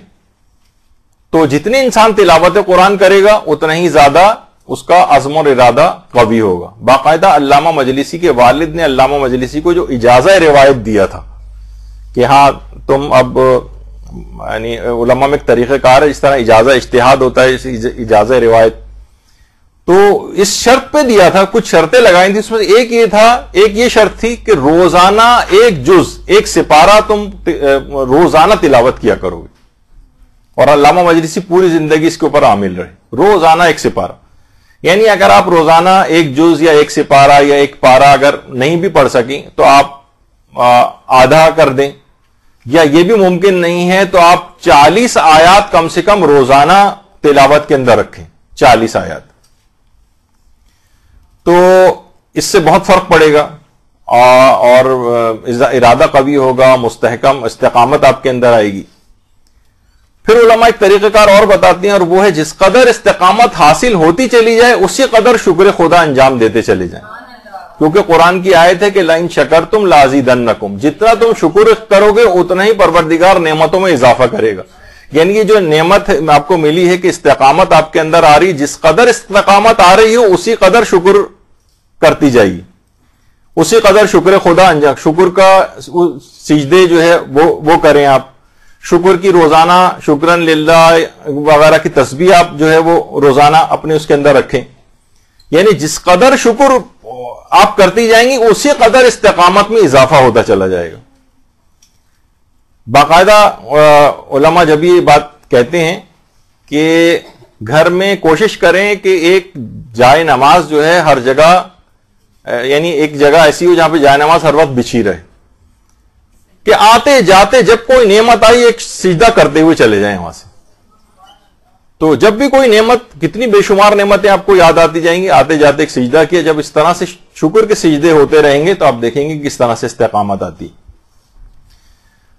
پھر ایک چیز اور ہے, اور وہ ہے ورزش. استقامت اور مضبوط ارادے کے لیے جسمانی ورزشیں بھی درکار ہیں. دیکھیے جسم اگر لاغر, کمزور, مسلز جو ہیں وہ بہت ہی یعنی سست اور اس طرح سے رہیں گے, اس کے اندر چاقو چوبندی نہیں ہوگی, تو نا انسان اب اس سے پہلے گزرا تھا کہ سستی اور کاہلی سے بھی استقامت جو ہے وہ اس کو نقصان پہنچتا ہے. تو ورزش کرنا, کچھ نہ کچھ آپ دیکھیں گھر میں جو ورزشیں ہو سکتی ہیں وہ آپ کریں. رہبر معظم کے متعلق بھی ہے کہ جب بھی موقع ملتا ہے باقاعدہ پہاڑوں کے اوپر چہل قدمی کے لیے جو ہے وہ وہاں پر جاتے ہیں. تو وہ ایک لحاظ سے واک کرنا, اگر آپ کے علاقے کے اندر یا قریب میں کوئی ایسی جگہ پارک یا ہے جہاں پر آپ روزانہ کی بنیاد پر کچھ واک کر سکتی ہوں تو اس کو کریں. ورنہ کیا ہے کہ ایک تولیہ ٹانگنے کی ایک مشین آتی ہے, یعنی جس کو ٹریڈ مل یا جاگنگ مشین کہا جاتا ہے, وہ گھروں میں لوگ لے کر آتے ہیں, مشکل سے چند دن ہوتا ہے, اس کے بعد صرف گیلے تولیے ٹانگے جاتے ہیں. تو بہرحال اس کوشش کریں کہ اس کو اگر باقاعدہ, میں اس لحاظ سے لوگوں کو یہ کہتا ہوں اگر کسی کو واقعتاً اس کو گھر میں خریدنا ہے, بہت سے لوگ مشورہ لیتے ہیں کون سی مشین لیں, میں کہتا ہوں پہلے تقریباً 3 مہینے تک آپ باہر واک کرنے کی عادت اگر پابندی سے اگر آپ ڈال لیں تو پھر جب آپ اتنی استقامت آپ کے اندر آ جائے گی پھر میں کہوں گا کہ ہاں آپ یہ لے لیں. ورنہ کیا ہوگا, یہ اسی مقصد میں کام آئے گی جو بھی میں نے اس سے پہلے ذکر کیا آپ کو. تو کسی بھی طور پر یعنی دیکھا عام طور پہ یہ گیا ہے کہ ایسے افراد جو پابندی کے ساتھ جسمانی ورزشیں کرتے ہیں تو ان کا بلڈ سرکولیشن یہ وہ ساری چیزیں بالکل ٹھیک رہتی ہیں, مسلز جو ہیں ان کے ٹائٹ رہتے ہیں, اور سستی کاہلی سے وہ لوگ دور رہتے ہیں. نتیجتاً یہ کہ اپنے ٹارگٹس کو اچیو کرتے ہیں, استقامت بھی ان کو حاصل ہوتی ہے. ورزش سے جسمانی صحت بھی ٹھیک رہتی ہے، ورنہ آپ نے اس سے پہلے سنا کہ بہت سی بیماریاں پیدا ہوتی ہیں، تو پھر بیماریوں سے انسان پھر استقامت کمزور ہو جاتی. تو یہ بھی ایک دماغ میں رہے کہ یہ بھی ضروری ہے. اسی طرح سے علماء فرماتے ہیں کہ استقامت اور مضبوط ارادہ اول وقت نماز کی پابندی سے بھی آتا ہے. اول وقت نماز کی پابندی. باقاعدہ آیت اللہ بہجت نماز جماعت کے لیے یعنی برف باری کے اندر چلتے ہوئے، برف کے اوپر چلتے ہوئے اس عمر کے اندر، اس پیرانہ سالی کے اندر، اتنی ضعیفی کے عالم میں بھی نماز کے لیے باقاعدہ جاتے تھے. کوئی باقاعدہ ان سے پوچھتا تھا کہ آپ کوئی ایسی چیز بتائیں کہ میری نماز صبح قضا نہ ہو، تو آیت اللہ بہجت فرماتے تھے کہ جو دیگر نمازیں ہیں وہ ان کو اگر تم دن کی نمازوں کو اول وقت میں اگر انجام دو گے، دیگر تو نماز فجر کے لیے پروردگار عالم تمہیں خود بیدار کر دے گا، تمہیں کوئی الارم وغیرہ کی بھی ضرورت پیش نہیں آئے گی. تو بہرحال یہ کہ اول وقت نماز، اول وقت نماز. اگر آپ اس لحاظ سے بھی اگر آپ دیکھیں کہ انسان اگر واقعتاً اس کا عادی ہو جائے، تو اگر دولہا بھی ہے تو اتر کے پہلے نماز کا کہیں ٹائم آ جائے گا تو وہاں پر نماز پڑھے گا، پھر اپنی منزل پہ کی طرف جائے گا. اور ہم دیکھتے ہیں کہ باقاعدہ لوگ سوچتے ہیں کہ ایران کے اندر بھی ہمیں نظر آتا ہے کہ باقاعدہ کچھ اسٹوڈیوز ہیں، ٹی وی ٹاک شوز آ رہے ہیں، جب نماز کا وقت آ جاتا ہے تو سارے لوگ انکلوڈنگ سب جو بھی موجود ہوتے ہیں وہیں پہ نماز جماعت قائم ہوتی ہے. جہاں جہاں یہ چیزیں ہوتی ہیں بہرحال قابل تحسین ہیں، وہاں پر اس طرح سے ہونا چاہیے اول وقت نماز کی پابندی. اور اگر آپ کو اس لحاظ سے بھی دیکھیں کہ اذان جس وقت ہوتی ہے اول وقت آتا ہے تو گویا دربار خدا میں حاضری کا وقت آ گیا ہے. اب اس عظیم پروردگار کی بارگاہ میں انسان حاضر نہ ہو رہا ہو، ٹال مٹول کر رہا ہو، ادھر ادھر بیٹھا ٹی وی دیکھ رہا ہو، باتیں کر رہا ہو، اور یہ تو اس کا معنی یہ کہ یہ ہاں اس کے معنی یہ ہوئے کہ اس کو کوئی خاص پروردگار عالم کے دربار میں حاضری کا احساس ہی نہیں. تو نتیجتاً یہ کہ جب یہ اتنے عظیم پروردگار، ابھی کہا جائے کہ جناب صدر مملکت نے آپ کو یاد کیا ہے تو یہ وقت سے 2 گھنٹہ پہلے وہاں جا کے بیٹھ جاتا ہے، کوئی اپوائنٹمنٹ ہوتا ہے تو ڈاکٹر کے پاس وقت سے پہلے پہنچ جاتا ہے. لیکن پروردگار عالم سے اپوائنٹمنٹ طے ہے، اول وقت نماز پڑھ کے دربار خدا میں حاضری کا، اس وقت یہ ٹال مٹول سے کام لے رہا ہے. اس کا ارادہ کبھی مضبوط نہیں ہو پائے گا. جو اول وقت نماز پڑھتا ہے اس کا ارادہ بھی قوی ہوتا ہے، قوی ہوتا چلا جاتا ہے، خاص برکت اس میں آتی ہے. یہاں تک کہ اکثر میں بچوں کو بھی یہاں کبھی خطاب کا موقع ملا ہے یہاں مدرسے کے، تو ان سے یہ کہتا ہوں کہ کون شخص ہے، میں نے ایک دفعہ کہا تھا ان سے کہ وہ چاہتا ہے کہ ہر کلاس میں اول آئے، فرسٹ آئے. سب بچوں نے ہاتھ کھڑے کیے، لیکن یہ کہ ان کو جو طریقہ کار بتایا، میں نے کہا اگر ہر نماز کو اول وقت میں پڑھو گے تو ہر کلاس میں اول آؤ گے. تو نمازوں کو اس لحاظ سے دنیا و آخرت کی چیزوں میں بھی انسان اول آئے گا جو نمازوں کے اندر اول آتا ہے. یہی وجہ ہے کہ آیت اللہ علی آقا غازی فرماتے تھے کہ جو نمازوں کو اس کے اول اوقات کے اندر پڑھے، ممکن ہی نہیں ہے کہ وہ درجات عالیہ کے اوپر فائز نہ ہو، پاسبل ہی نہیں. تو یہ تمام چیزیں ایسی ہیں کہ ان چیزوں کو سمجھنا چاہیے، حاصل کرنا چاہیے. اور کوشش یہ بھی کریں کہ ایک اور طریقہ اول وقت نماز کی ادائیگی کے بعد جس سے استقامت آتی ہے، ارادہ مضبوط ہوتا ہے، وہ ہے اپنے لیے اچھے ساتھی کا ایک انتخاب. استقامت والا کوئی ساتھی جو حقیقتاً دیندار ہو. کمزور ارادے والے کے ساتھ، فیلئر حضرات کے ساتھ، ناکام افراد، دین و دنیا سے لاپرواہ قسم کے افراد سے دوستی ہوگی تو وہ کبھی آپ کے ارادے کو قوی نہیں ہونے دیں گے. وہ افراد کے جن سے ان کے اپنے گھر والے بیزار رہتے ہوں، یعنی ان سے آپ اگر دوستی کریں گے تو کبھی آپ کے جو رہا سہا عزم و ارادہ ہے اس کو بھی وہ کمزور کر دیں گے. تو یہ تمام افراد ایسے ہیں. یہی وجہ ہے کہ عام طور پر یہ چیز کہی جاتی ہے کہ کوئی بھی اگر آپ کو کسی کام میں کامیابی لینی ہو تو گروپ ایکٹیویٹی بھی کی جا سکتی. مثلا اگر کوئی شخص یہ چاہے کہ جناب میں واک کرنے کے لیے جاؤں تو اس کے اندر ایک طریقہ کار یہ ہوتا ہے کہ اپنے لیے کوئی ساتھی تلاش کر لیں کہ مثلا کبھی آپ کا دل نہیں چاہ رہا تو وہ آگے آ گئی آپ کو لینے کے لیے، چلو. اب آپ کا نہیں بھی دل چاہ رہا تو بھی آپ چل پڑیں گے اس کے ساتھ. بعض اوقات یہ ہوتا ہے کہ مثلا اگر کسی کو مثلا خواتین کو ڈائٹنگ کا اور وزن کم کرنے کا بھی ایک وہ رہتا ہے تو اپنے ساتھ ایک کوئی موٹی خاتون جو ہیں جو وزن کم کرنا چاہیں ان کو آپ اپنا جو ہے وہ ساتھ کر لیں کہ بھائی ہم لوگ مل کر جو ہے وہ اس طرح سے کرتے ہیں، 2 روزانہ اپنا چیک کرتی رہیں وزن، دونوں مقابلہ بازی جس طرح ایک ہوتی ہے. تو کیا ہے کہ ایک اس طرح سے ایک طریقہ کار اگر کیا جائے، اپنے لیے ایک اچھا ساتھی تلاش کر لیا جائے اس گول کے اندر، اس مقصد حیات میں، اس میں، تو آپ دیکھیں گے کہ تیز رفتاری کے ساتھ آگے بڑھیں گے. کہیں آپ میں کوئی کمزوری آ رہی ہوگی استقامت اور ارادے میں، تو وہ دوسرا ساتھی جس کا ارادہ آپ سے بہتر اور قوی ہے، وہ آپ پر انفلوئنس ڈال کے آپ کے ارادے کو بھی قوی کر دے گا، بنسبت ان افراد کے جو کہ خود میں نے کہا کہ ان سے دوری اختیار کریں، جو آپ کے ارادوں کو، جو دین سے لاپرواہ، دنیاوی اعتبار سے جو فیلئر ٹائپ کے خواتین و حضرات ہیں، ان سے دوری اختیار کرنا بہتر ہوتی. پھر علماء ایک چیز اور فرماتے ہیں کہ جو استقامت اور مضبوط ارادے کے لیے ابتدا میں ہدف اپنا چھوٹا رکھیں، پھر تدریجاً ہدف کو بڑھائیں. ایک دم سے چھلانگیں نہ لگائیں، نفس کو رام کریں. مثلا نماز شب کا آج سے پڑھنے کا کسی کا ارادہ مثلا ہے، تو ایک دم سے 11 رکعت کے اوپر چھلانگ نہ لگائے. ایک رکعت نماز شب رجائے مطلوبیت کی نیت سے پڑھی جا سکتی، نماز وتر ایک رکعت پڑھتے رہیں 1 مہینے تک. پھر اس کے بعد اس کو 3 رکعت کر دیں. نماز شف اور وتر 2 رکعت اور 1 رکعت ملا کے 3 رکعت ہو جائیں گی. 3 رکعت پڑھتے رہیں 1 مہینے تک. عادی ہو گئے اس کے، گاڑی جو ہے وہ پٹڑی کے اوپر چڑھ گئی، اب آپ جو ہے 8 رکعت کر دیں، 11 رکعت کر دیں، پھر اس کے بعد اسموتھ ہو جائے گا معاملہ. پہلی دفعہ سے چھلانگ لگائی تو یہ ہوگا کہ نفس عادی نہیں ہے اس کا. رات کے وقت اٹھ کے مثلا وہ 11 رکعت کی نماز پڑھنا 1-2 دن پڑھے گا، اس کے بعد کہے گا چھوڑو بھائی یہ بڑا مشکل اور بار ہو رہا ہے. نہیں، جیسے ایک دم سے کوئی کہے کہ جناب واک کرنی ہے، تو پہلے دن ہی وہ 1.5 گھنٹے کی واک پہ نکل گیا، اگلے دن ٹانگوں میں درد ہوا، پتہ چلے 1 مہینے تک پڑے ہوئے، اس کے بعد جا ہی نہیں رہے. تو یہ والی صورتحال ہوتی ہے. تو اسی طرح سے مثلا کوئی عادی بننا چاہے نماز جعفر طیار کا، اب وہ روزانہ پڑھنا شروع ہو گیا. نہیں، روزانہ اس طرح سے نہیں، یہ نہیں پڑھ پائیں گے. آپ کریں 1 مہینے میں 1 دفعہ کی عادت ڈالیں، پھر ہفتے میں 1 دفعہ کے اوپر آ جائیں، اور پھر اس کے بعد اگر پروردگار نے مزید آپ کو ہمت، توفیق اور وہ دی، اور تو پھر نماز جعفر طیار روز بھی پڑھی جا سکتی. اسی طرح سے مثلا آپ کو کچھ پڑھنا ہے روزانہ، مثلا آپ لوگ لے کے بیٹھتے ہیں توضیح المسائل اور بس ورق گردانی کر رہے ہیں، صفحات پہ صفحات الٹ رہے ہیں بغیر سوچے سمجھے. بھائی روزانہ صرف 5 مسئلے سے ابتدا کریں. 5 مسئلے میں روزانہ کروں گی، بس 10 مسئلے مثلا روزانہ کروں گی، جتنی بھی اپنی شوق اور ذوق ہو اس کے مطابق. پھر آہستہ آہستہ بڑھائیں.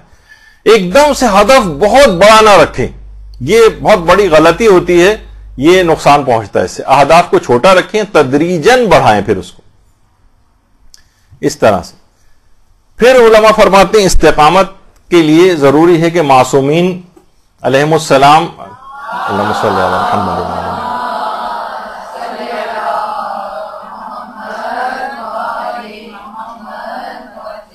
ان کا توسل ہونا چاہیے. جب ان کی مدد، جب ان کا توسل اختیار کیا جائے گا تو ممکن نہیں ہے کہ ان کی توجہ آپ کی طرف نہ ہو. علماء فرماتے ہیں کہ جو روزانہ زیارت امام زمانہ علیہ السلام پڑھنے کا حکم ہے، اللہم صلی علی محمد،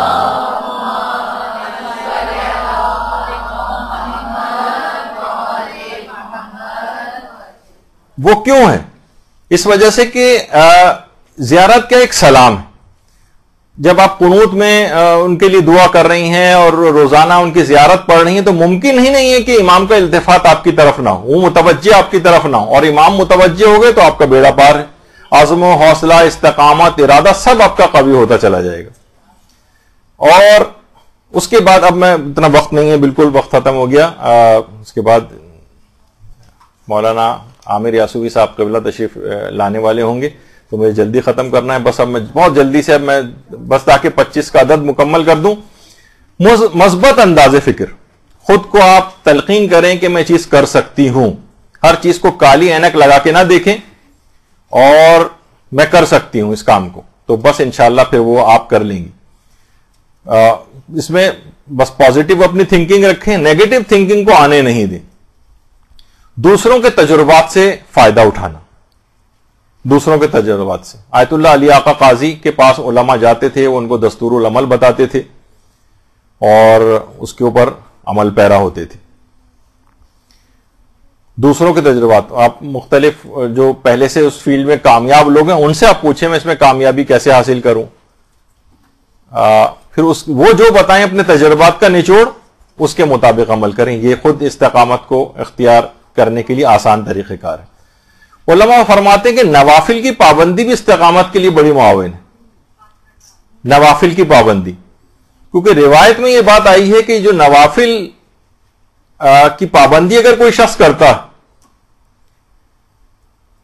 اور یہ دیکھا گیا کہ اہل استقامت بہت زیادہ نوافل پڑھتے ہیں، باقاعدہ جب بھی حدیث قدسی میں بھی آتا ہے کہ جب بندہ نوافل سے میرا قرب اختیار کرتا ہے تو میں اس سے محبت کرنے لگتا ہوں، اور جب میں اس سے محبت کرتا ہوں تو میں اس کے کان بن جاتا ہوں جس سے وہ سنتا ہے، میں اس پروردگار فرماتا ہے میں اس کی آنکھیں بن جاتا ہوں جس سے وہ دیکھتا ہے، میں اس کے ہاتھ بن جاتا ہوں جس سے وہ پکڑتا ہے، میں اس کے پیر بن جاتا ہوں جس سے وہ چلتا ہے، وہ جو سوال کرتا ہے میں اس کو عطا کرتا ہوں، اور وہ جب مجھ سے پناہ چاہتا ہے میں اس کو پناہ دیتا ہوں۔ یعنی اس طرح سے وہ مکمل پروردگار کے، اس کا ہر عمل پروردگار کی مرضی کے تابع ہو جاتا ہے، تو عزم اور ارادہ اور استقامت خود بخود اس کے اندر آتی چلی جاتی۔ پھر علماء فرماتے ہیں کہ استقامت کے لیے ترجیحات کا تعین کریں، کون سا کام زیادہ اہم ہے، کون سا کام کم اہم ہے۔ آج اس کا وقت نہیں ہے، ورنہ آپ خود دیکھیں گے بہت زیادہ ٹارگیٹس ہو گئے تو ترجیحات کا آپ کو تعین کرنا پڑے گا، کون سی پرائرٹی میں 1 2 3 4 کر کے اس میں کاپی ورک کریں، تھنگس ٹو ڈو کے چارٹ بنائیں۔ اس کا وقت نہیں ہے بات کرنے کا اس پہ۔ کوشش کریں کہ نیت کی اپنی اصلاح کریں، اور اخلاص نیت کے ساتھ آپ پروردگار کے لیے ہر کام کریں، حتیٰ کہ کھانا بھی اگر کھائیں تو سوچیں کہ دل میں میرے طاقت آئے گی تو میں پروردگار کی زیادہ اطاعت کر سکوں گی۔